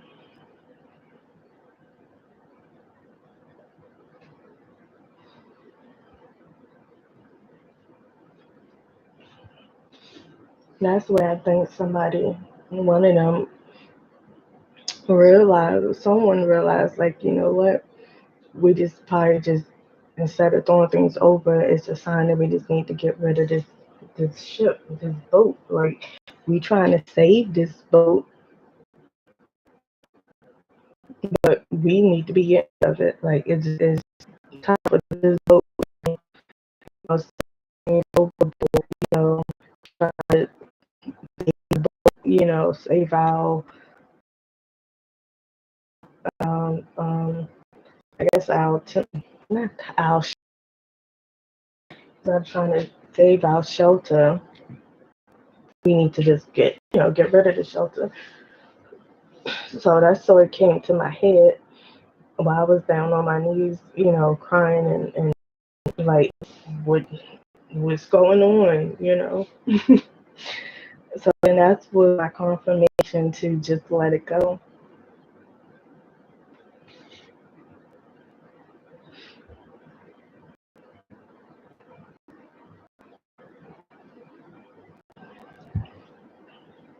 Yeah, and that was my confirmation. It was like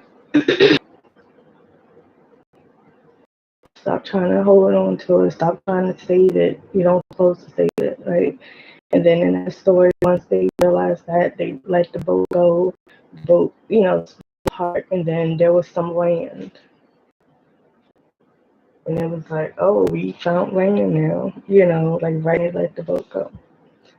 So they found some land, or they came across some land, y'all know. So,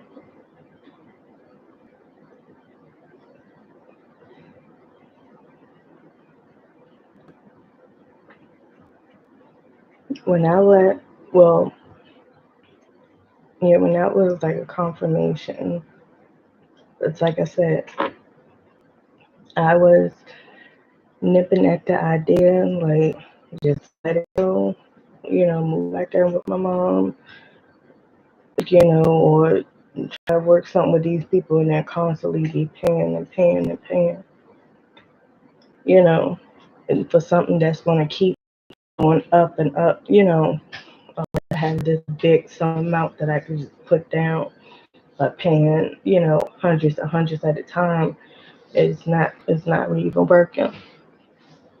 So now my confirmation to let it go. So I let that. Now my mind was like, all right, now I gotta start. Let my mother know, hey, back in. Let me see how much storage space gonna cost. I was doing that, and then back then I had a flip phone, so I would go to the library during the daytime, and my sons were with their dad because of my work schedule from working 3 to 12. So yeah, I would go to the library during the daytime and then research some stuff or whatever.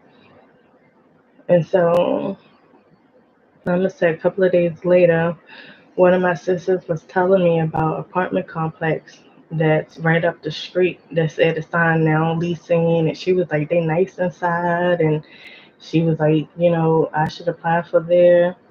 And then I'm like, she told me the name, and I was just like, I think I applied for there, but they told me no. And matter of fact, this was when I was applying to different departments. I applied to the one that I got, and I applied to the one my sister was talking about, but they told me no. So I was telling her, I was like, they already told me no a couple of years ago. So she was like, just go back up there. That was a couple of years ago.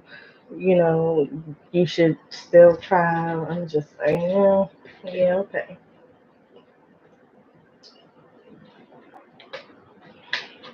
I'm just like, okay. And then, cause my thing was like, it wasn't like I didn't have money to pay for rent. It was just like didn't have that extra money to pay for the extra, stuff on top of that. I was paying 1,200 fine. I made it work. So my sister was like, just go up there. So I think the next day we went up there, probably even the same day. I don't know. But I know we went up there, and then back then they tell you if you're approved right then and there on the spot. So I gave her my information, and she, it took about 5 minutes or so. So she was like, "What are you looking for?" I said, "Well, a two-bedroom, but if you have a one-bedroom with a den." Oh no, I said a two-bedroom. I don't know either. She mentioned a den. I mentioned it. I think she probably did it. And then she was like, she said the only thing is it just don't have a door. Like it has a closet, it has a window, but it just don't have a door. It's just a walkway. I was like, oh shoot, that's fine. I said my kids they don't need no door.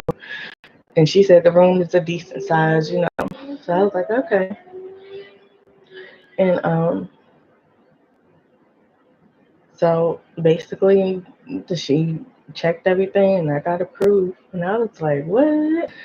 She was like, yeah, you got to prove this how much you got to have down. You got to do this, security deposit, this and that. And I was just like, oh, okay.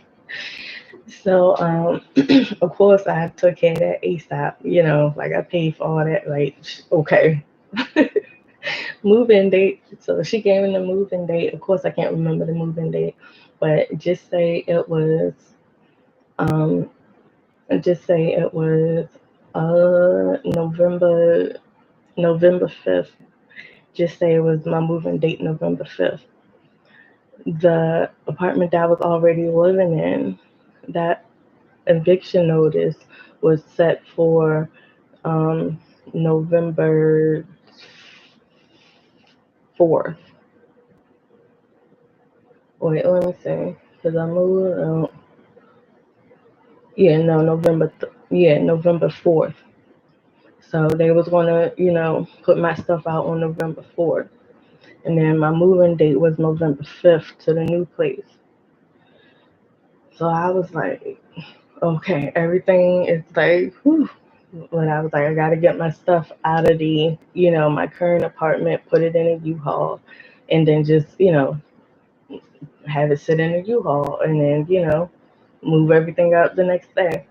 And that's what I did. So, of course, before the fourth, you know, had my stuff moved out, put in a U-Haul. I think it was like on the third, the second, third. But yeah, and that I moved into, it didn't have a balcony, which was fine. I was just like, I'm good.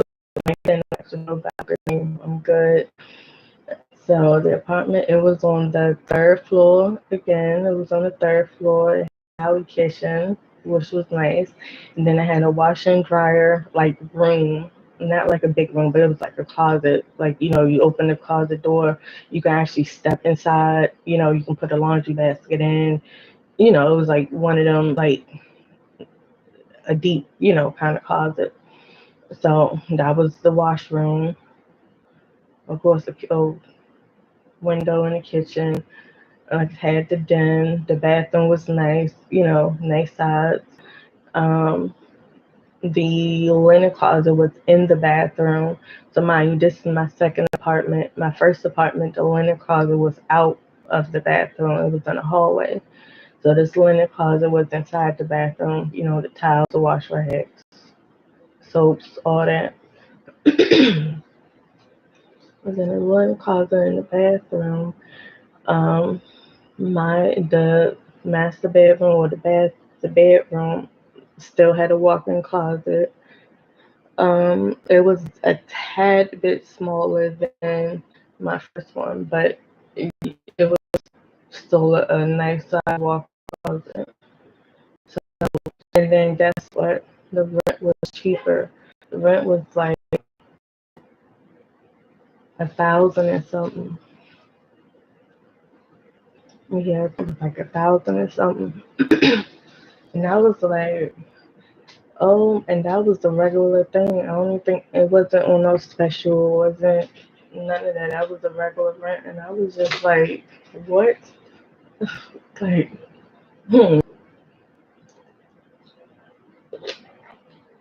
Like, thank you.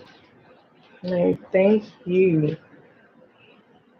Everything was just working out too. Like I said, with the moving, you know, getting to play at the times. Like I said, that's that divine timing.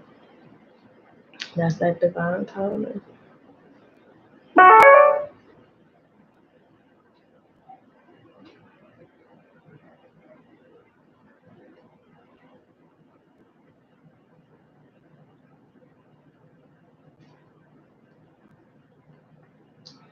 And what's next? So yeah.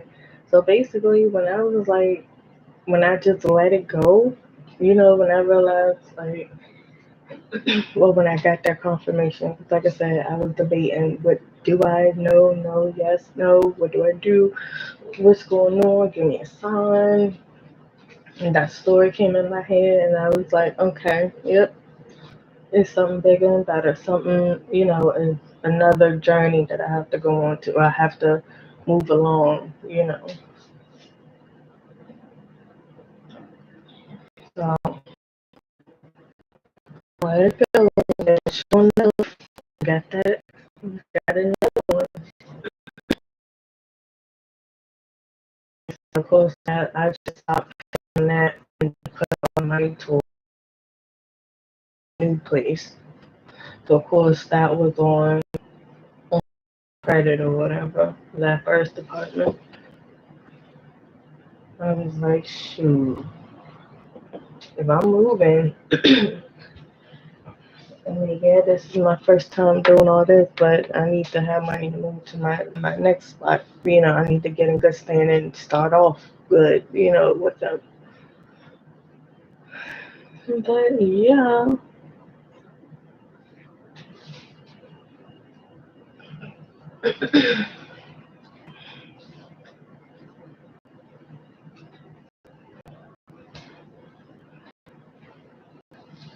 And then, shoot, the next apartment after that. No, that was that one. And this apartment was in Laurel too. That was in Laurel.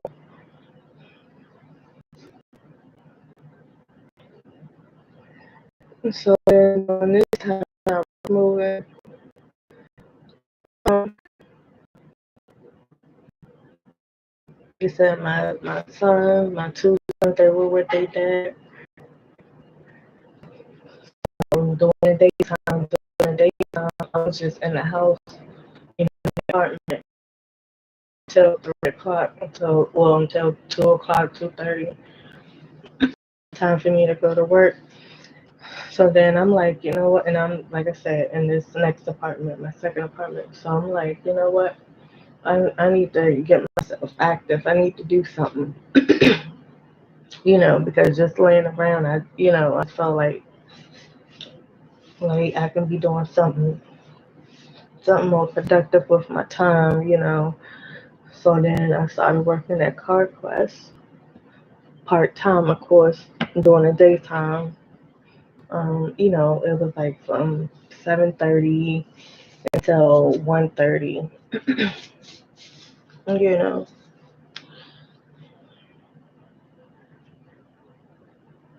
You know, it was 7:30 until 1:30. No, it was 8:30. It was 8:30, 8:30 or 7:30, one of them, until 1 o'clock, 1:30. So I was like, all right, that'll give me time to go to my apartment. This was in Laurel too, so everything was like within a 10-minute drive from each other.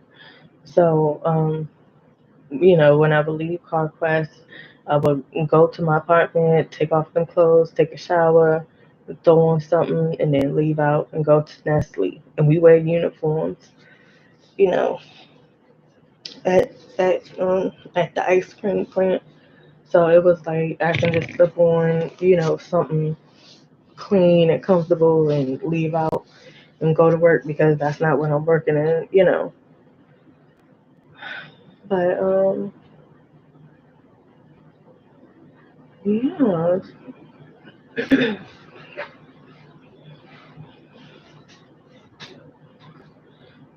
So I started working at CarQuest part time. Well, that's what it was supposed to be, part time. Meaning, I believe it's supposed to be every other weekend, which was good because the every other weekends I had my son, so it was of course, opposite weekends. With them. Oh yeah, no Sundays. Yeah, no Sundays, and it's supposed to be every other Saturday. Every other Saturday, no Sundays at all. And then throughout the week, it's just supposed to be like 3 days out of a week or something. Yeah, like 3 days. And them days can change between Monday and Friday. So, like I said, and then every other Saturday. So it was like that. And then the thing about that is I was getting paid, which was good. I was getting paid every other Friday, and it was the opposite Friday of Nestle's. So I had a paycheck coming in every day. I had paychecks coming in. So again, maybe like the first, I don't know, 2, 3 weeks working at CarQuest. The manager was putting me on for the extra day. No matter of fact, it started off with no. What did it start off with? It did start off with extra day.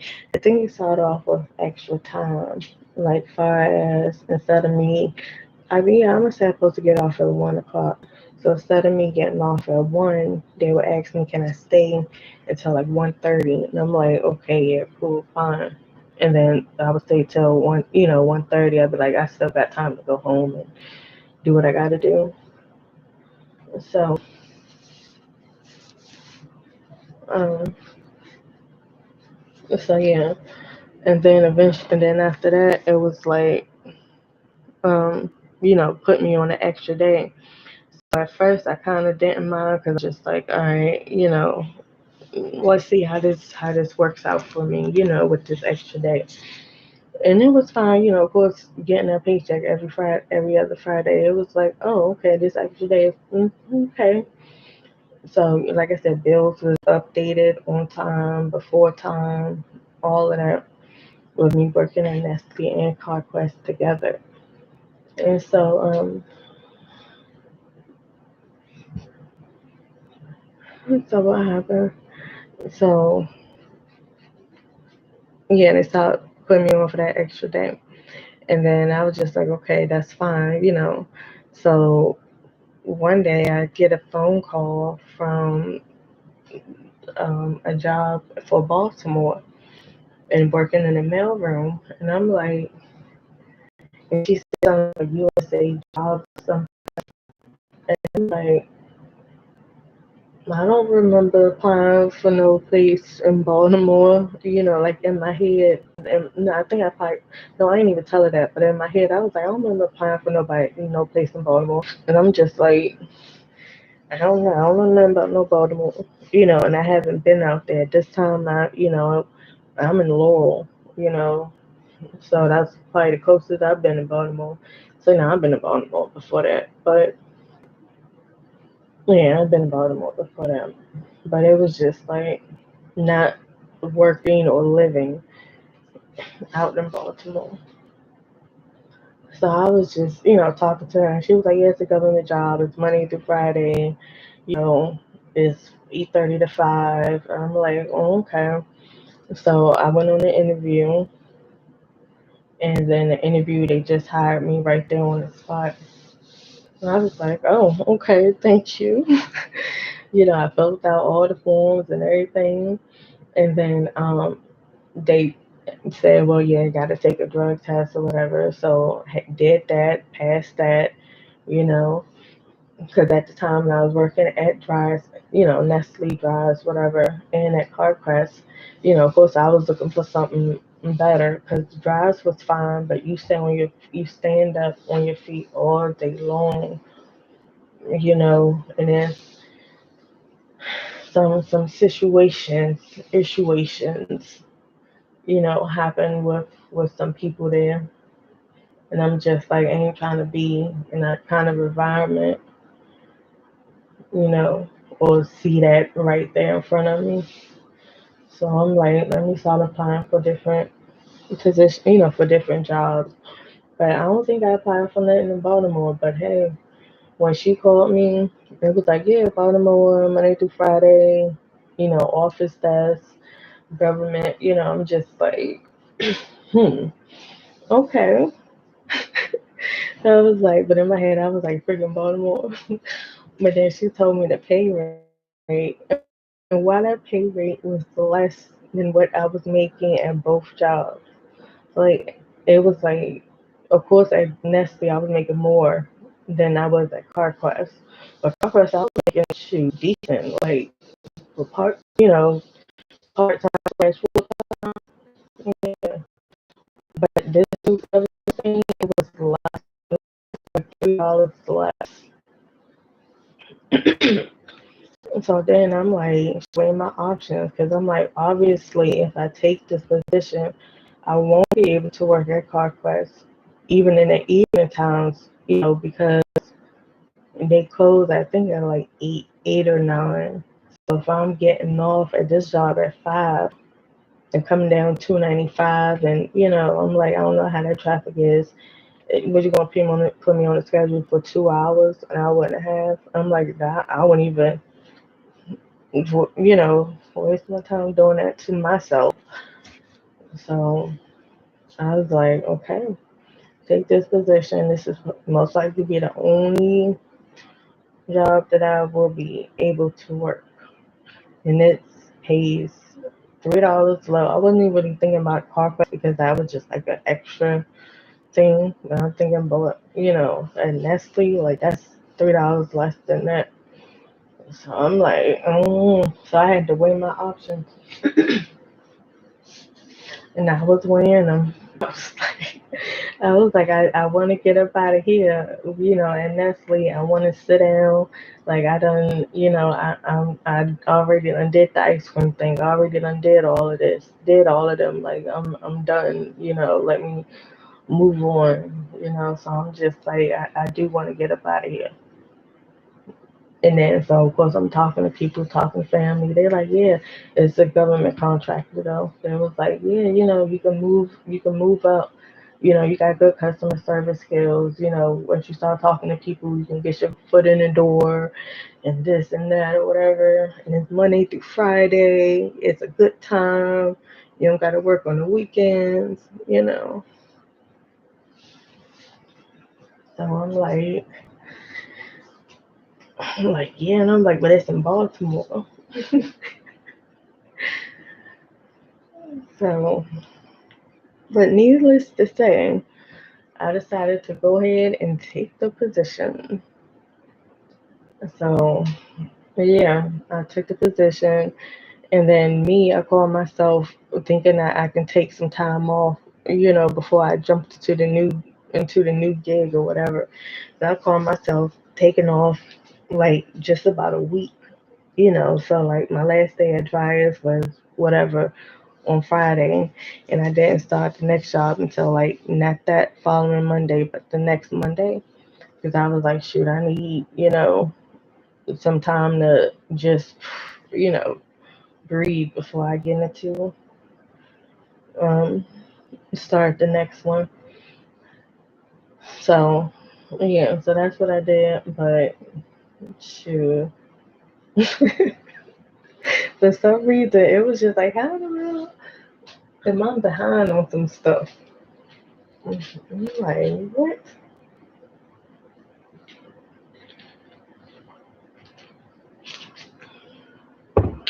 But then, and I remember this because I started working in Baltimore in October of 2011, and and and I found out I was pregnant in January. So I had just started working there. October, November, December, yeah, like 3 months. And okay, boss, supervisor. I'm like, what? So needless to say, like I don't think did I start? Yeah, I started with vacation time. I started with vacation and sick time and all that. But with that, mind you, well, in the beginning, you just take, I don't know, just want me to take like half days off when I have doctor's appointments or whatever. But yeah, losing that extra money, we like my bills was fine until a certain amount of time when I just somehow got behind. I don't know, somehow got behind while I was pregnant. And then I already knew that once I took that time off, because my HR told me, was like, well, you haven't been here for a year, so your position is not guaranteed, but we'll hold it and, see what we can do. But, you're a good, worker, you're a good employee. So we'll hold your position, but, you know, really not obligated to, basically. And then I did have Aflac, but Aflac said that my insurance policy or my policy had to be active for I think like 6 months. So I was 3 months early, far as finding out, I'm trying to say. So basically, while I was off Aflac, I wasn't covered on the Aflac. So I was like these 6 weeks or maybe even 8 weeks that I'm off, you know, that's like no paychecks. Like you know, so that was something that I was thinking about a lot while I was pregnant because I'm just like, well, especially closer in, just like, oh, I need to save this money. And then again, like I said, somehow got behind on rent, you know, something.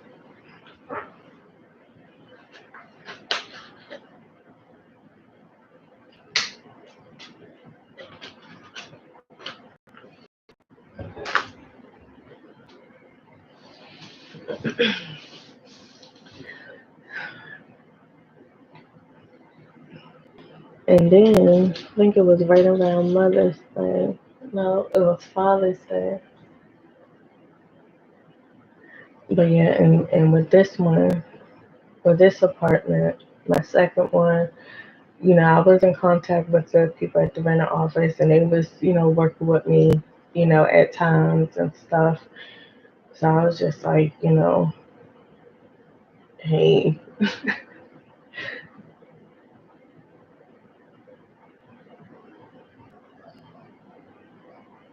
um, so yeah, so then,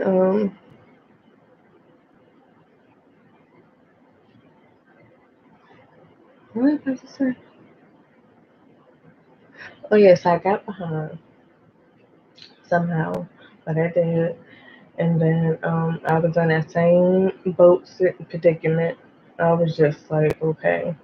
But this time it was like, it's nothing for me to throw off the boat. Like, it's just the boat. It's nothing for me to throw off.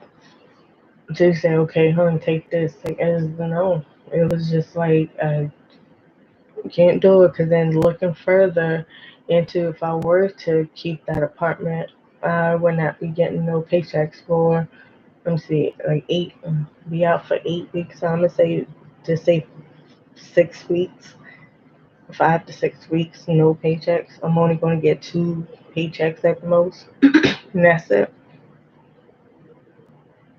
And I'm like, how that's supposed to last with rent and then car insurance and BGE, phone bill, like, and then start by working. I gotta come up with daycare beforehand, so I'm like, and then I gotta maintain the daycare. But you know how you start a job, you gotta work like a good month before you get the full paycheck. So it's like I'm thinking about all this, and I'm like, yeah, shoot, I gotta get this stuff because looking forward is I, I have to because I'm either going to give it up now or give it up next month, a month, 3 weeks, but it's going to have to go.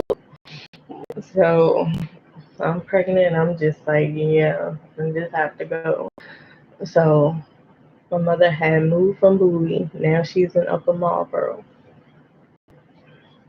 So I'm talking to my mother like, yeah, looks like I gotta move back in with you. You know, all right. So this was right around Father's Day. Me and my sons, I had two sons, at the time, and we take pictures. We was gonna take Father's Day pictures, and mind you, I'm pregnant also. So, I was like, and this already was scheduled. Like, was it on Father's Day? It probably was on Father's Day, and I didn't even realize I set it up on Father's Day until the day of, and I was like, oh, this Father's Day. We up in here taking Father's Day, but I didn't like, oh, I'm gonna schedule it for Father's Day. No, I didn't. I wasn't thinking about that. But that's how it, that set up the appointment. So, anyways, um, so I remember, I got a note. I got a note last night. This is the last night that I stayed at that apartment.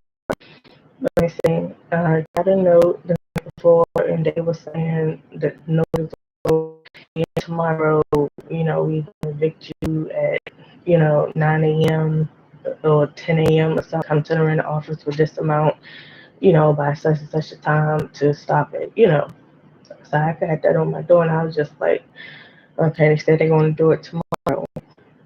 But then I'm thinking back, like a month or two ago, they had the same note on this on my door, and the next day they, didn't do anything, you know. But then I think the next day after that, I did call and was like, hey, can I pay you this? Can I pay you that or whatever? But so this time I'm like thinking no different. Like, all right, they ain't gonna do nothing. And then I think even before that, I had called the lady like earlier that day or the day before. Yeah, I had went up there. Yeah, I had went up there like 2 days prior and talked to the leasing lady and was like, okay, on Friday. No, I said either Friday or Monday. I said I'll have half of it, you know. So I was talking to her. She was like, okay, you'll have half on such and such a day. I'm like, yes, So fine. So then, yeah, I think this happened on a Friday. Come to think of it, this happened on a Friday. Yeah, so I talked to the lady on Wednesday.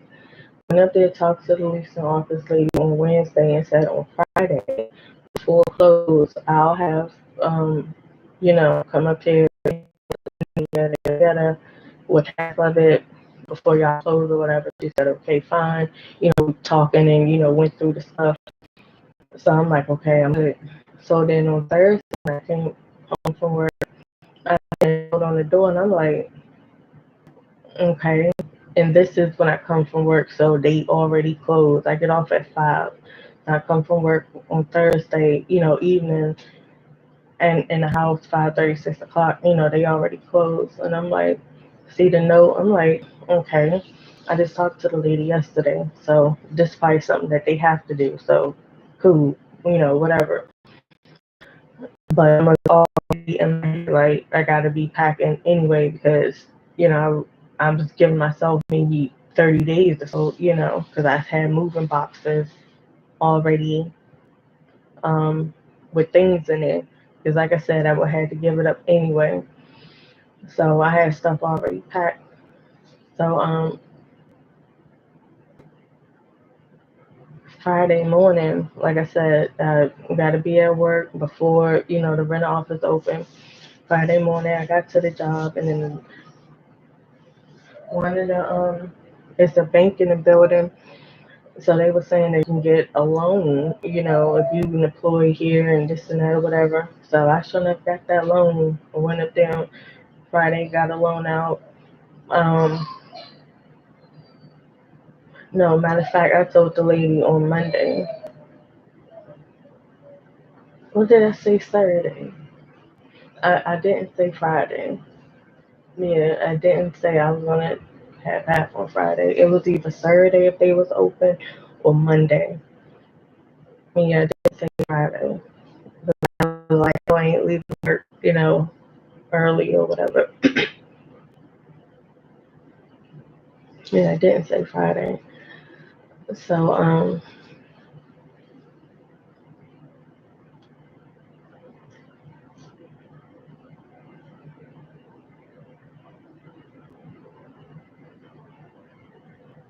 yeah.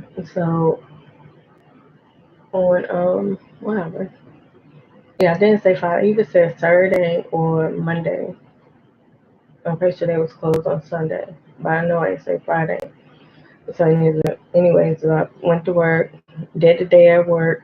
I went to Arundel Mills Mall because I had a craving for a Cinnabon. Excuse me. I had come for a Cinnabon.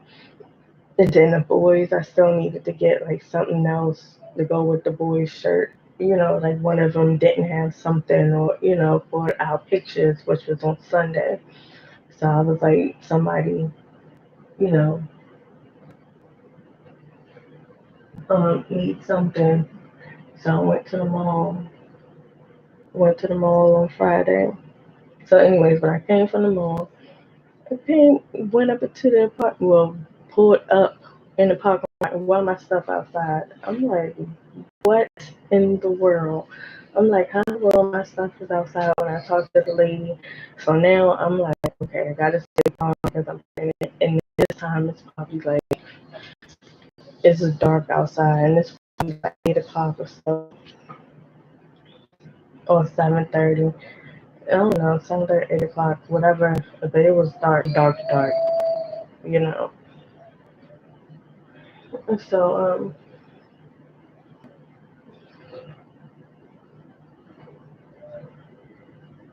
so what happened? Oh, my baby crying.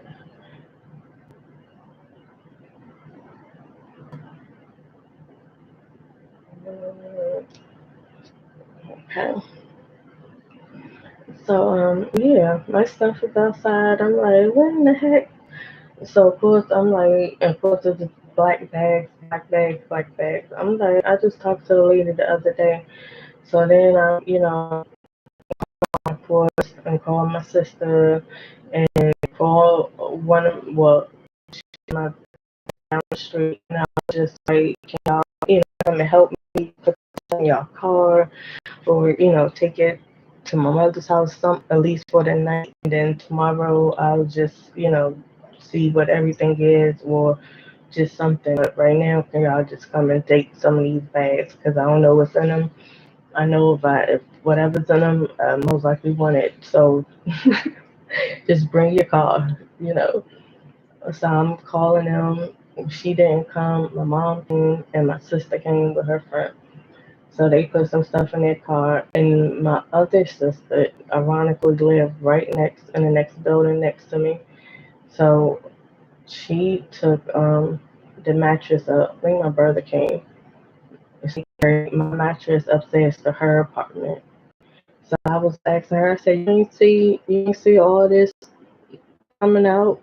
So she was like, I ain't know that was Dee stuff.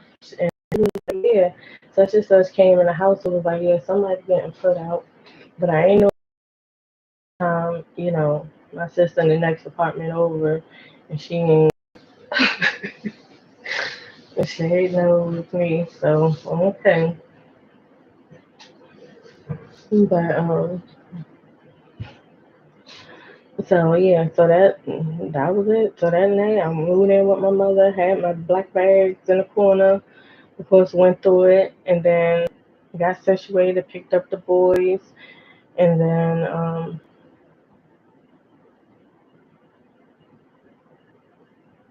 or was they already with me? I don't know, but basically on Sunday we went up and took some pictures.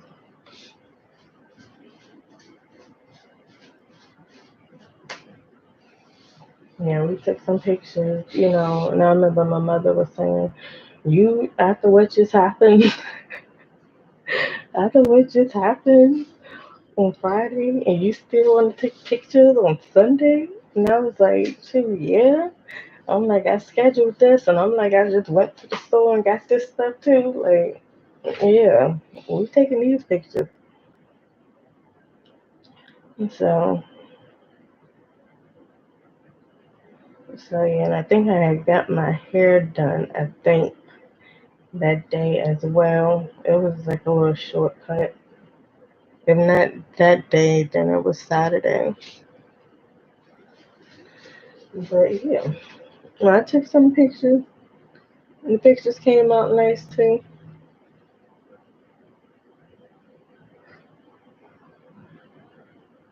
And then, so yeah, that's how I moved back in with my mother in Upper Marlboro. And this time she had an apartment. So I'm pregnant with my third son, and I'm sleeping on the couch, which was fine. Believe me, I'm nowhere near complaining. Because it's a place to sleep, underneath a roof. So yeah, but of course we survived. Like I said, just looking back on different times where I'm just like, how in the world am I gonna get through this? How in the world? I'm like, what? But then you always, what I come back to, what I be thinking, like, say the times that my stuff got put out, and it's like, say stuff that I ain't talking about like materialistic stuff that you can go to the store and buy again. I ain't talking about that. I'm talking about stuff that's like your kids' art projects from 3 years ago, umbilical cords, first toothbrushes, they hospital bracelets, stuff like that. They first choose, um, they first Mother's Day card in grade school and stuff like that. When when that stuff was gone, for my times that I got put out, like that's the stuff I treasure the most. Like, oh my goodness. So what I to get me ease my mind, I just be thinking about so many people that how to say this, that lost they stuff through like a fire, a hurricane, a tornado, a flood, just something that's like that was nature, not because of their doing, not because, oh, I didn't pay something, so it's a possibility. I'm talking about people who, a flood came through unexpectedly, lightning hit their house and stuff got turned, forest fires, stuff like that. And then, of course, people think about, okay, let's save these paperwork, like we got to save the paperwork and pictures and photos and stuff like that. But then some people just be thinking about, okay, you know what, let's make sure the kids and the stuff.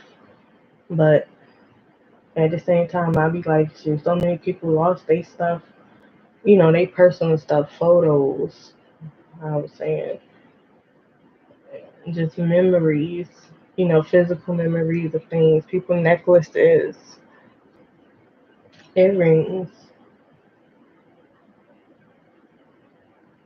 you know, through, through something other than what I lost. So I'm just like, shoot, I know they probably going through something, so I can't complain because I could have prevented this. I could have grabbed my stuff. And then something told me too, like before I left out that day, like to grab like some stuff, like the important paperwork, like grab, you know, grab what you need to grab. But I didn't listen, and I just kept on going up in my car.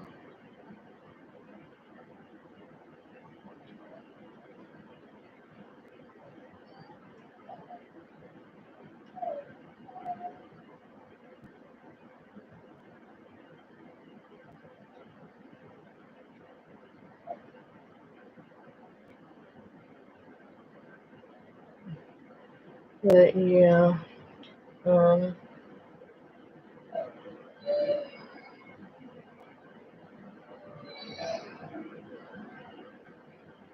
what's next?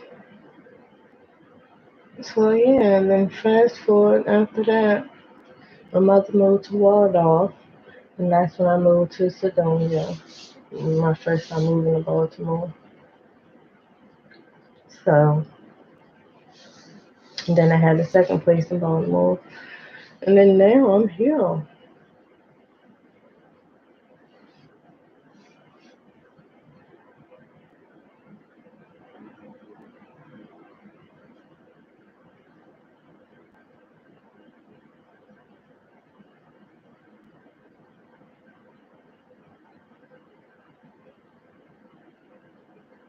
Hmm, let's see. What, what else? Um,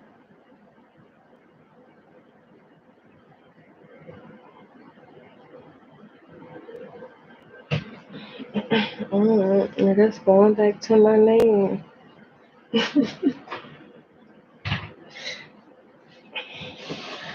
Yeah, so that's how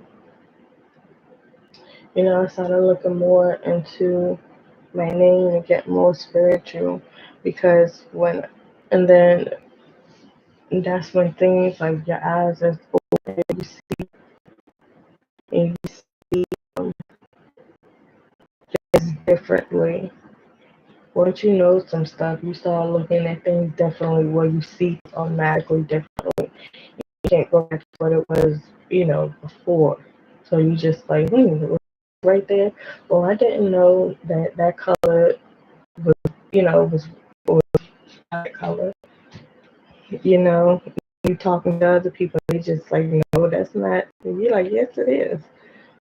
But you see things differently than other people, than most people. So,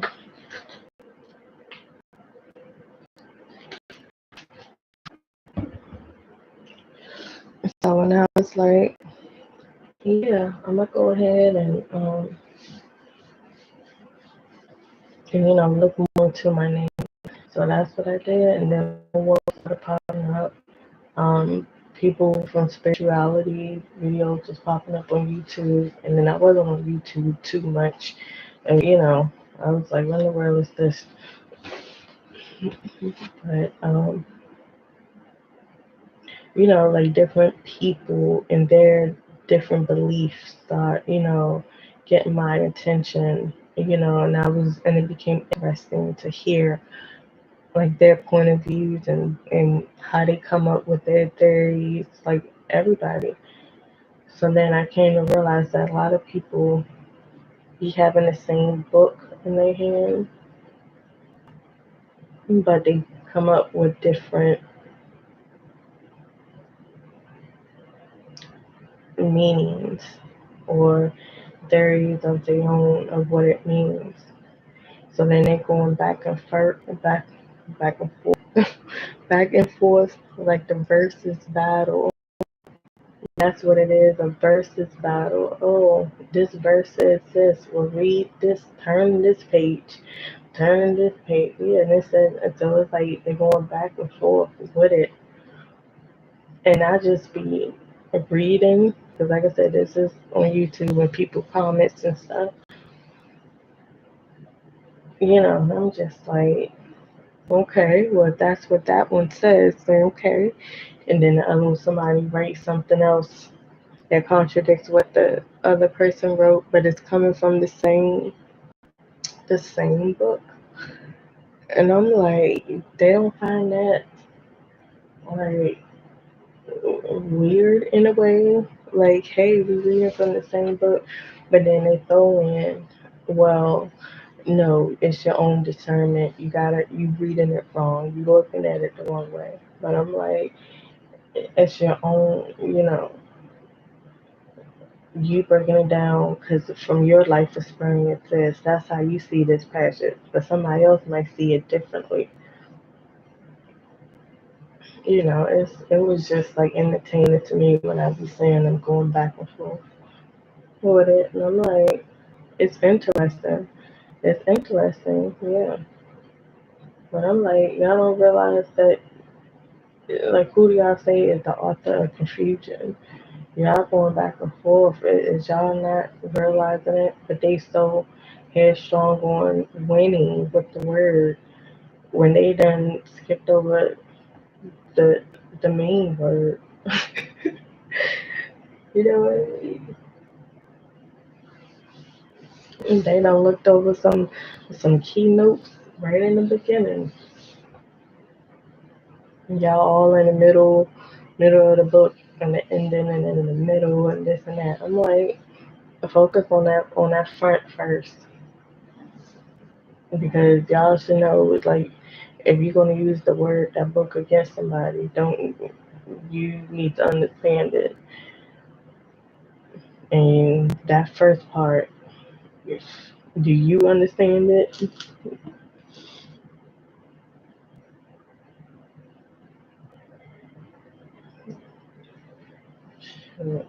But if you're using a book to like give example of things, give examples of what you're talking about, then fine.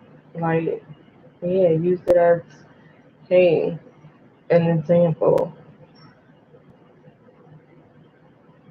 Because that's like, if people don't know everybody, like, say Sally, say this girl named Sally, grew up in a particular neighborhood and she did something good, but only the people in the neighborhood knew Sally. So people 3,000 miles didn't know nothing about Sally and what Sally did.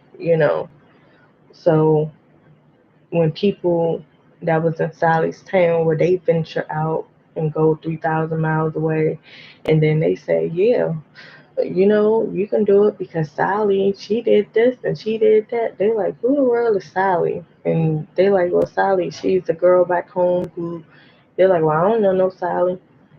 So people might be like, well, shoot, sis, I don't know her. You can be telling me a story, just saying anything, talking about she did this, she did that. She probably ain't do nothing. I don't know it. So, as far as the book go, it's like if Sally is in a book, then everybody would know Sally. So when you say, yeah, chapter such and such, Sally did this and yada yada yada, people like, oh yeah, like everybody, would know who Sally is instead of just that town, that group.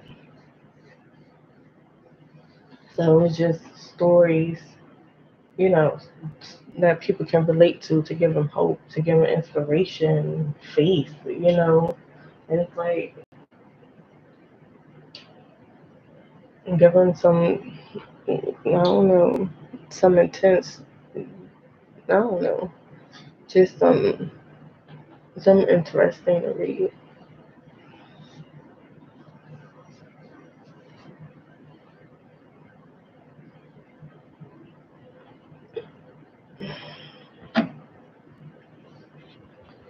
So,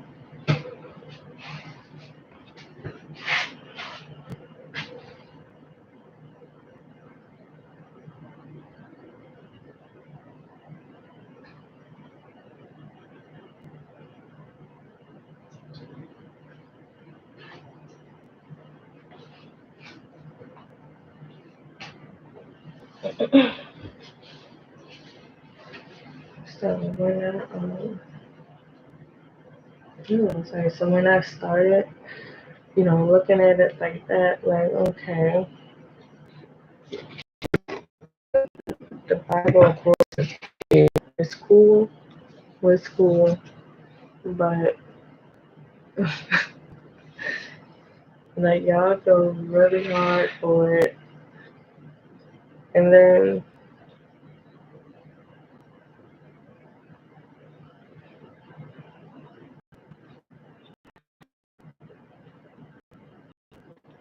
contradicting each other, especially I guess if you're a Christian. And not to be saying anything about that, but I mean I was once one. Yeah,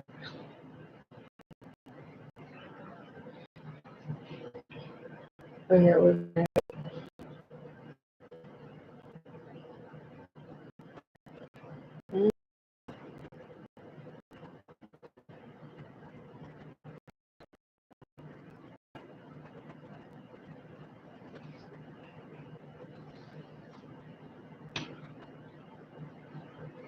oh yeah, I saw the same video about yeah, this journey was interesting. I saw videos about Israelites. People started saying the true Israelites, we the true Hebrew Israelites. Something, but it was arguments on corners, just people with microphones talking.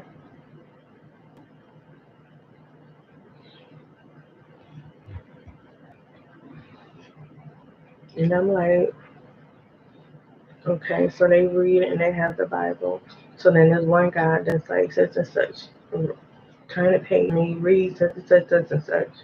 So the person read it, and I guess is justifying what he's talking about on the microphone. But then somebody else again would come up and be like, no, that's wrong. It means such and such. And you're like, no, read such and such and such. And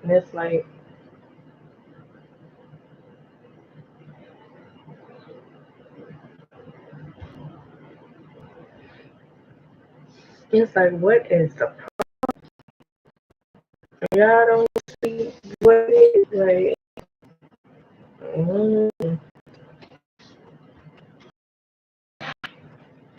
yeah, I started seeing them.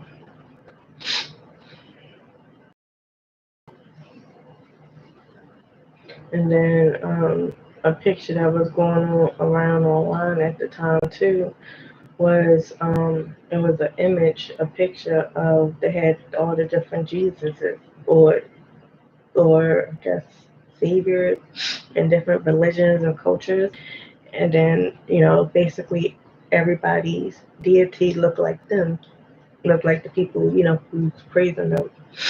But then when it came down to the black people, they had a white Jesus.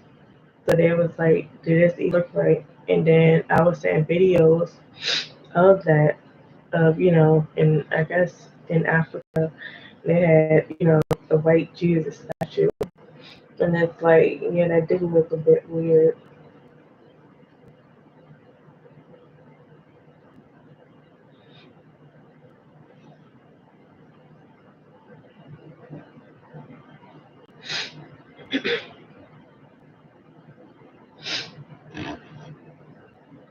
But I'm like, if them people can't see that, then, but like I said, everybody's on a different journey, different path. Because I didn't see it, you know.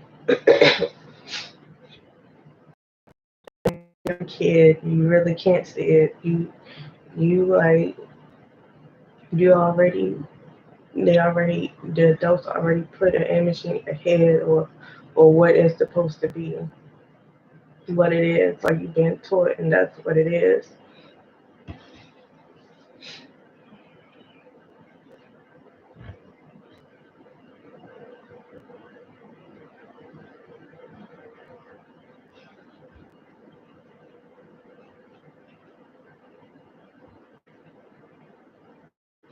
And that's why, like,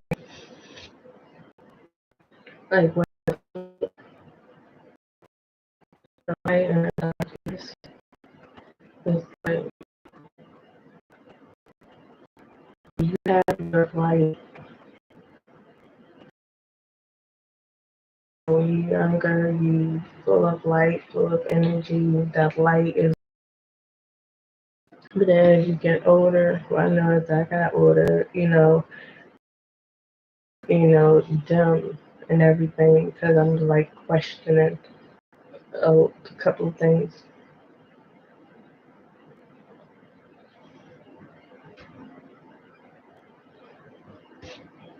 And then had to go out, and then I had to relive it of with me.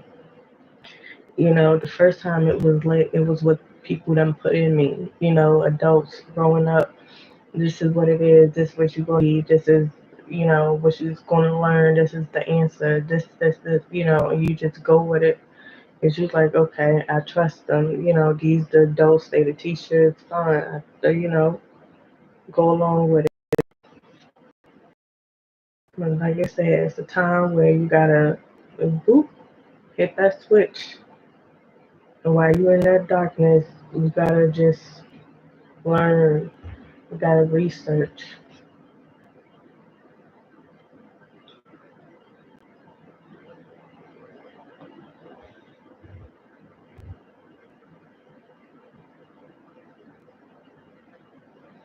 Because then the light that's yours, that's in you, will start to shine.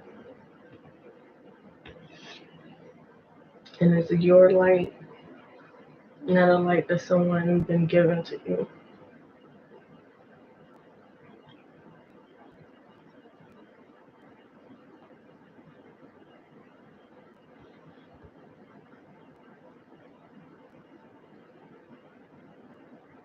Because then you'll be shining brighter than you were than when you was a child.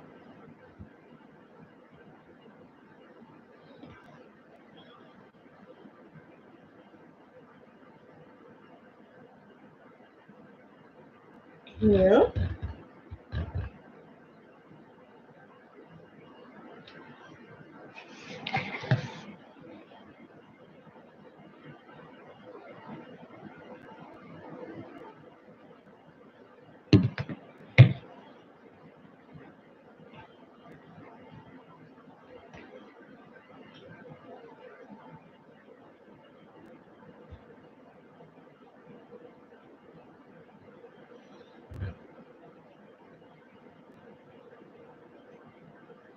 Mm-mm. That song, My Baloney Has a First Name, coming in right here.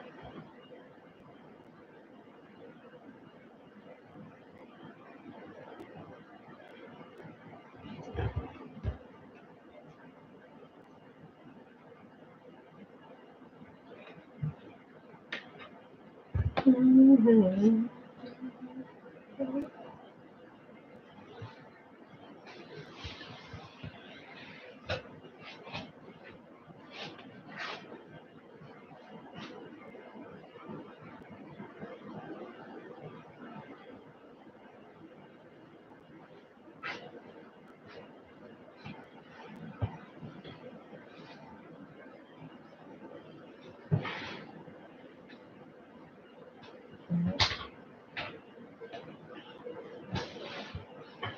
Okay, let's see. Let's see. What about next?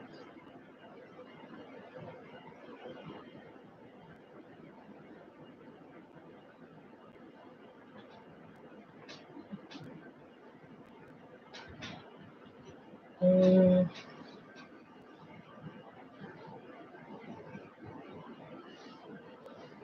mm, something else.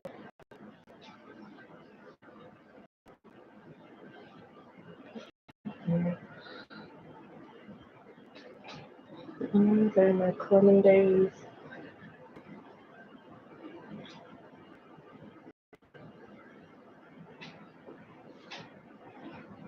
Mm, okay, tongue rings. Okay. hmm So I had a tongue ring before. I know my hole done closed up on the bottom. Um, when I got this tongue ring, oh my goodness. So I had got it when I was in the military in AIT. What is it called? AIT? When you're doing your MOS training. And I was stationed at Fort Lee. So, so I already done graduated basic training and all of that.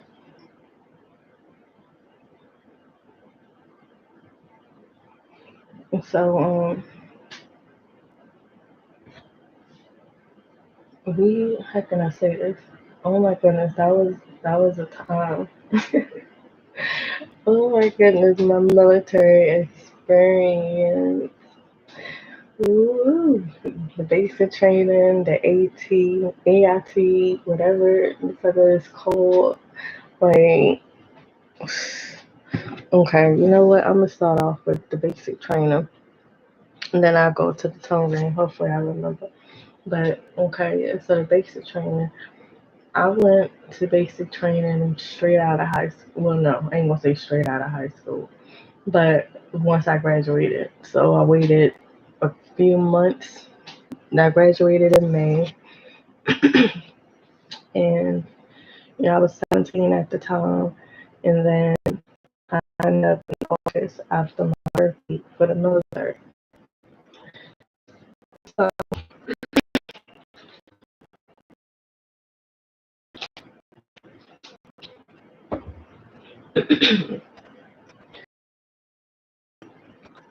what happened?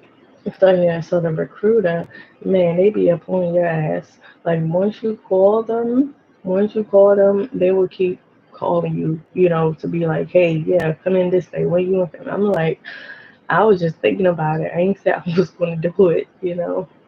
So that my recruiter was like in on it. So and then the thought of being in the military did not cross my mind. Okay, it did not cross my mind. And in high school, I would see the ROTC people, doing their steps and wearing their uniforms or whatever, and I'm like, okay, uniform is pretty nice, but that can't be me. Like, gotta salute every time, and then gotta stay in formation, gotta stay in line. Like, nah, I'm good. So, but it's neat, but it ain't for me. So, I'm in high school. I'm in the 12th grade now. I'm a senior, and I'm working at Pizza Hut, working part time. So, um, my manager, he was training me. Well, I ain't gonna say he was training me. He was showing me how to do some stuff like closing out and how to count this and how to balance this out. And I noticed that with a lot of the positions or jobs that I had, like the managers would show me extra things, even though my job title didn't consist of me doing that, but they would show me like management, duties. So, a piece of, he was showing me management, duties and stuff. So I was like, okay. So then he said, well, if you not going to college or anything, you can come here, you can work here full time and you can be a shift supervisor or manager or whatever. I'm like, oh, okay. He was like, of course, that's extra money. So I'm like, in my mind, I'm like, okay, that's a, nice deal. Like working here is fine. My first, oh no, not my first. This is my second, job or whatever. Got this by myself. I'm like right up the street from where I live at on Hill Road. So I'm like, why not? So then I was doing applications to go to Philly, the Art Institute of Philadelphia. So I was like, all right, that's what I want to do. Want to go there for fashion design, all of that. So talked to the people, got the information, got the booklets, but it was like that essay part, and I'm just like, what the heck? Write an essay and all this kind of stuff, like, ugh. But whatever. I applied to Syracuse too. Well, I didn't apply. Like I said, I got the information. Ain't gonna say I fully applied about nothing. Then I even went to. We had field trips to PG Community College, and that was like the second high school. So we even went there, and they were like, "Yeah, your classes, yada yada yada." So, but even there, I was just like, "What in the world is this?" Like, I know I ain't coming here. Like, I knew I was not gonna go there, so I wasn't really paying too much attention to whatever the people was talking. I just knew I wasn't gonna go there. So, yeah. So one day I'm at Pizza Hut, and I'm working and whatever, and then we got the radio on. So a commercial come on for the military, the army, know, and then it was just something in my head that was like military, army, do that. Like what? What the heck? I don't think so. But then I wrote down a number, make go. I don't know. So I think the next day or the next couple of days, I actually ended up calling, and that's when the recruiter was like, "Yeah, just kept calling and calling." And so I had went up there by myself, not with my mom or anything. I had went up there by my. No, actually, he came over. I didn't go up to no place. I was talking to him on the telephone, and this is while I was still in high school. I didn't graduate yet. What did I graduate? I don't know if I graduated yet or not, but I know he came over to my mother's house, and we were sitting down at the table, and then so me and my mom and him. So he explained to us, this is what they have to offer, this is what it is, yada yada. So he was like, you can sign this form now, but your mom will have to sign it because you're not 18 yet, and we need both parents' consent, and yada yada yada. So your legal guardian consent.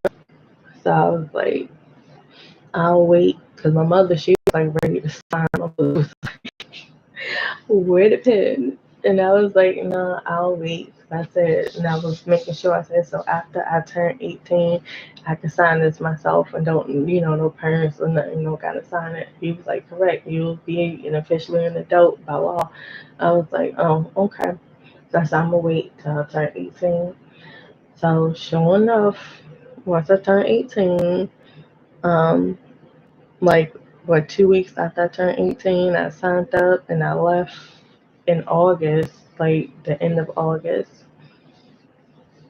I think I signed the paper like maybe 4 days after I turned 18. Then I left like, yeah, like 2.5 weeks later. So yeah, went off the basic training. Oh my goodness, that was ooh, basic training. I remember we had this obstacle course we had to do.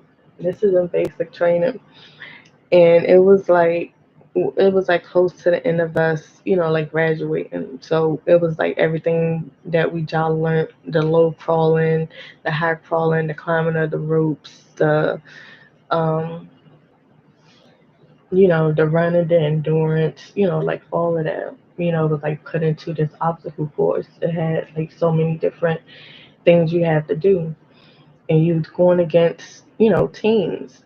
So I remember, and you be in teams when you do the obstacle course, maybe I think five.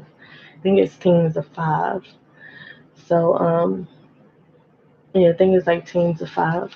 So normally I think it was like three. Like everybody team would go like how can I say this? So 5, 10, 15. So say it's 15 people total on your team. So that means five people would go in that first group, the other five, and then the last five will go.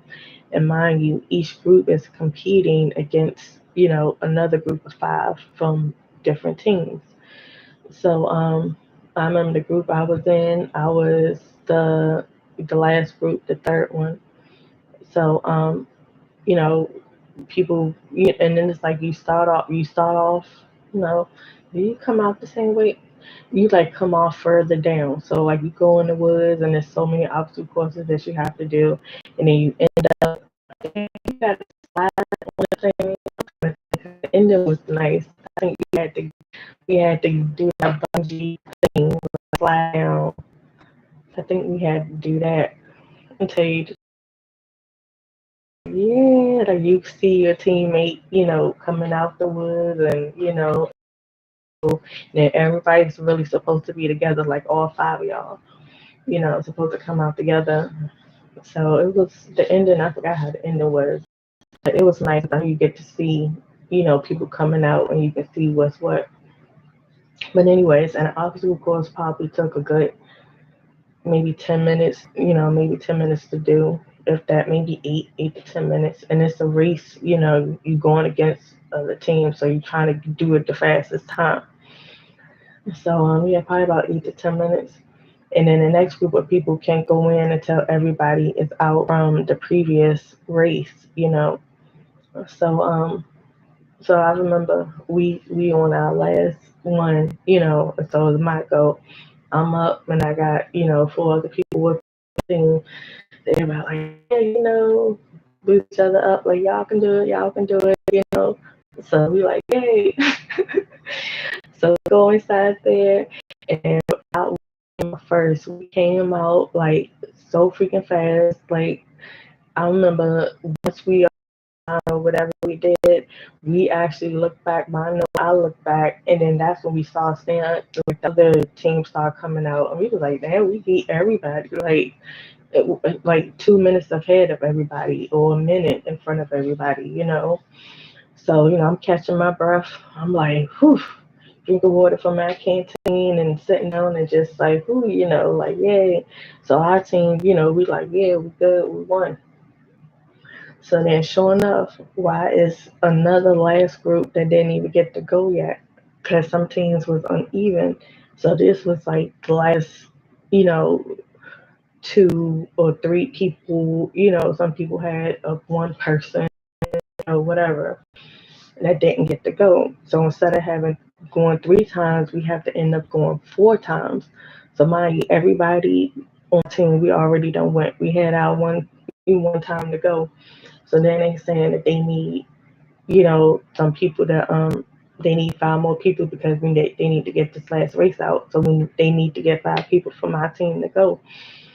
So I'm just coming out. I'm still like breathing hard, like So my team is like, shoot, the people who did the first one, like two people went, and then somebody went from the second one, but ain't nobody go from the third one. Like the group that I just finished out, but they needed somebody. Matter of fact, they needed a girl. Yeah, because one girl, stood up to go. You need to have like battle buddies.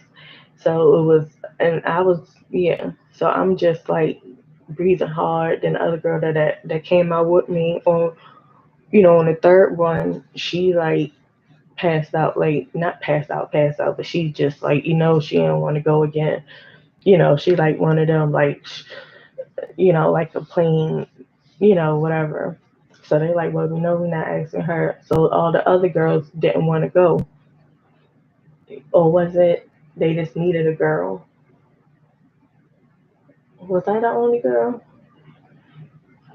I know something about a girl. Either I was the only girl, or they needed like at least one girl to go, or a girl was ready to go, but they needed another girl for the body buddy thing. One or the other. But I know no other female wanted to go. So I'm like, okay, I'll go ahead and do it again. So they was like, thank you, him pill. And I'm just like, what kind of stuff is this? Like, I'm still like trying to catch my breath, and y'all looking at me to go ahead and do this thing again. Like, what the heck? But I got myself together, and we went through it, and I believe we actually won. If not, we came in second. If not, we came in second place. But oh yeah, if not, we came in. Or matter of fact, I don't know, or was that the second time?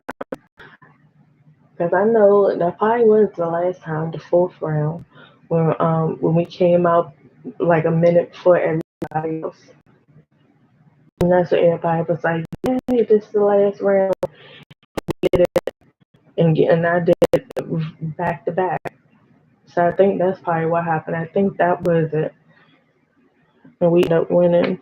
You know, yeah, I think that's what it was. But I know I was like, I know in my head I was like, y'all some, come on now, y'all see me still breathing. I'm over here, but but like I said, things happen for a reason.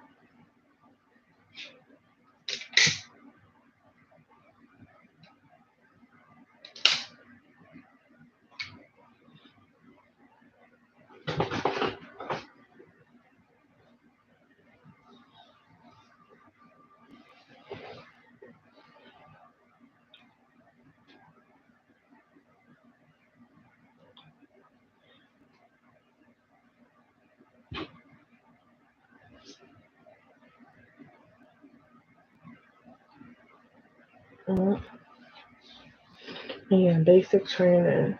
Oh, goodness. Ooh, I'm gonna tell you about the time in basic training when I was on my cycle, and it was during a time where we had to go out in the woods for like 2 nights. Man, and I did not bring anything, like no pass, no nothing, no pass, no nothing.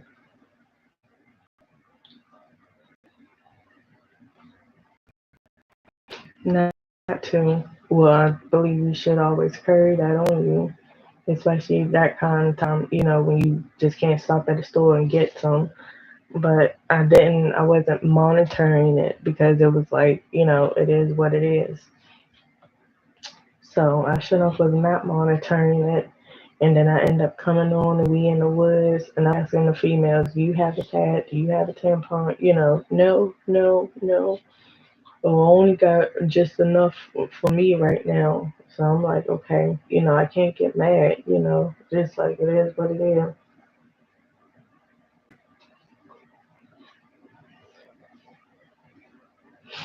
So I had to improvise.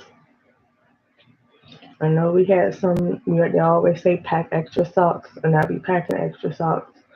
So I shouldn't have used the sock as a pad, a black sock. We was only allowed to wear black socks. That was very uncomfortable, but I had to do it.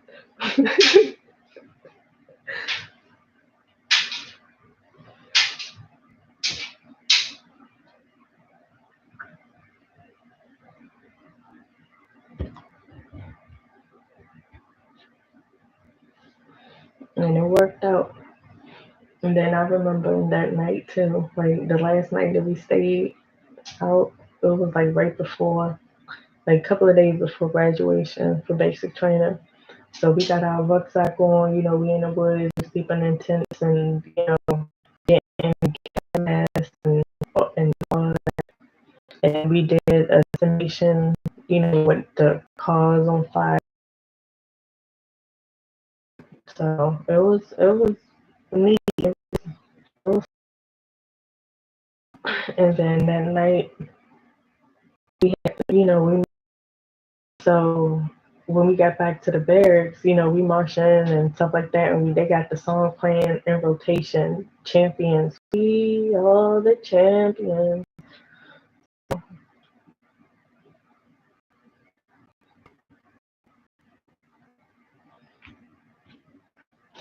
That song was on, like, and then they had a buffet of food. Like when I say tables were set up with so much dessert, cookies, cakes, juices, sodas, um, like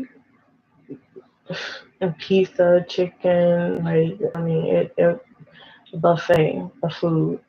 So we marching up, we hear the music, and it was like bittersweet. They had balloons. It was like our like recognition of, yeah, y'all did it. Y'all completed. Your training. You know what I'm trying to say. So I sure enough was like, ooh, I looked at everything. I was like, oh shucks, this is nice. I ran upstairs to that bathroom. Well, ran up to my bed, took all my stuff off, and jumped right up inside that shower. And I threw all that stuff in the trash, my undergear, not my pants, but the socks and all of that. Threw that right inside the trash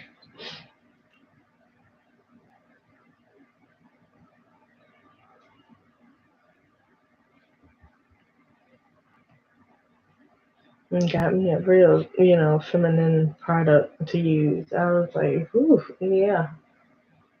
So after that, went downstairs. We can use the phones, all that, and I don't know. I think this time I don't know what time it was, but I know we can stay up as late as we wanted that night. Then the next day we ain't had to do no PT, we ain't had to do none of that. Then I think the day or 2 days later was our graduation ceremony.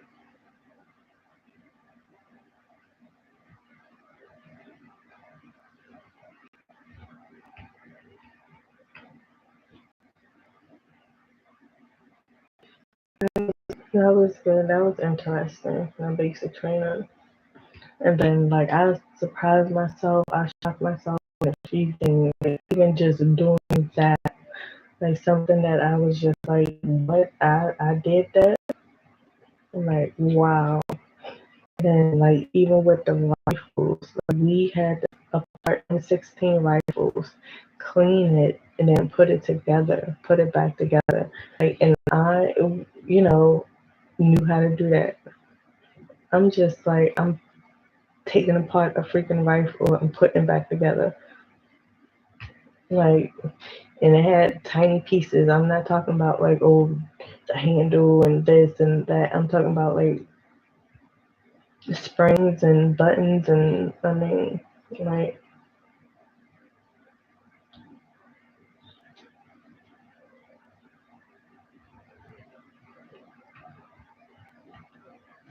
I'm talking about all that.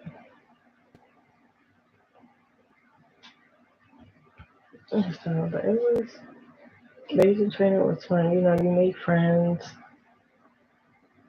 and there was a lot of people there around my age, like 18, 19, 20. There was an older person, this older guy. He was like, I don't know, 30, 30 something. And of course, so 18-year old, that's like a bit old. I was like, oh.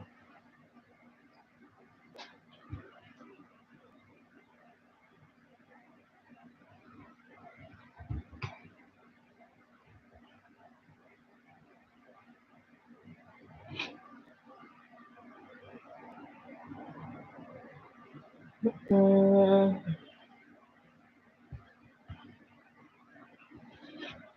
so yeah, and I remember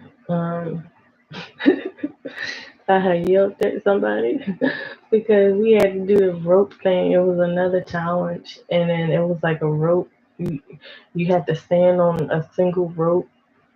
Actually, no, it was two ropes on the bottom that you could stand on, and only one rope on top. So you had to go to one end to the other end, and of course, it's a safety net underneath of it because above, you're off the ground. So, I'm stepping on the stake, on the rope, walking across it, guiding myself, my top hand, and I'm stepping foot at a time. And then a tall person came behind me, and then so they all like having the rope a bit lower, so I can't even reach it because they getting so close to me that the bottom rope is like pushing down, and I'm just like, get away from me, stay right there. I can't feel the rope. Just let me go up.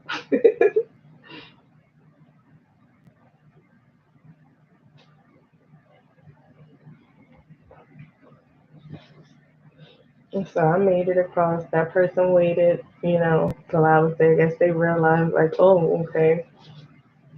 Like, what the heck? I'm trying to get me to fall. And then we had to do the sliding thing. And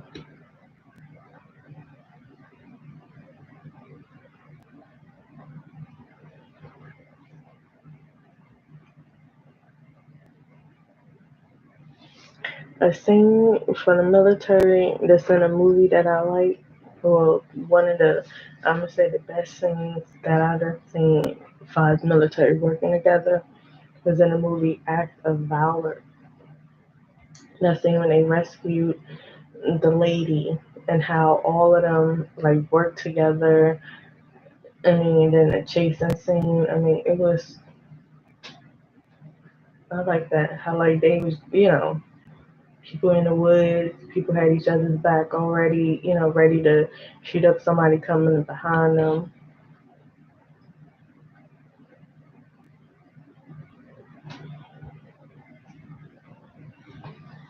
And that was good teamwork. Yeah, I would say this. Before I joined the military, and people were saying already in the military and been overseas or they did some G's. Actually, no. Well, yeah. Then they were saying, yeah, I want back over there with my crew. I don't want to leave them and say this is an injured person. They still want to go back and go fight. They still want to go back and be with they battle buddies, with their soldiers, with their comrades. And so in my head, I'm just like, why would people want to go back over there? But when I joined the military, I see why. Because the people actually become your family. Like, that's your family. They actually thicker than family, like stronger. Because these people that's got, supposed to be protecting your life as well. Like, you protecting theirs and they're protecting yours. So it's like all y'all gotta work together. You gotta trust this person with the rifle that's right next to you, and they gotta do the same with you. So it's like that bond. You gotta have that connection. So I get it. At first I was like, why would we want to go back? Shoot, nope. But then it's like family. Even though you got your other family back here at the States or whatever, but you've been away from them for X amount of years.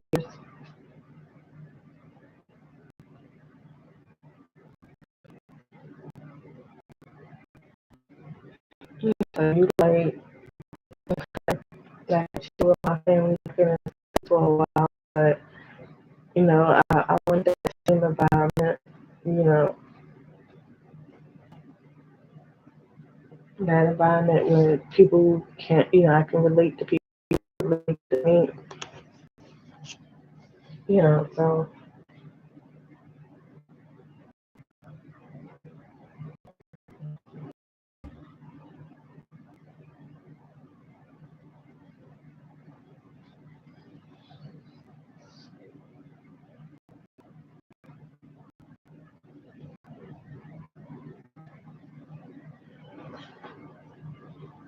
Mhm.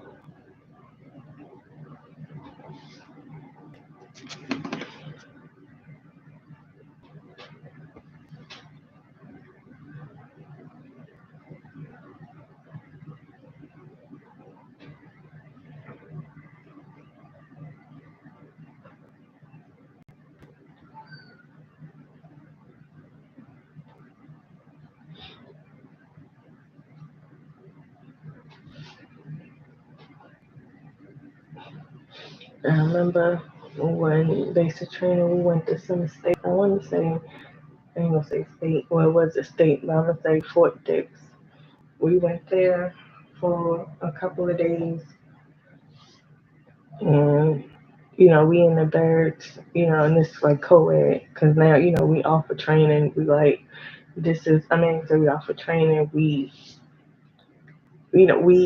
at our home station. We just they're adults now. We not at school or anything. We just in training. We up on our training. She acting like she want to see you. Okay.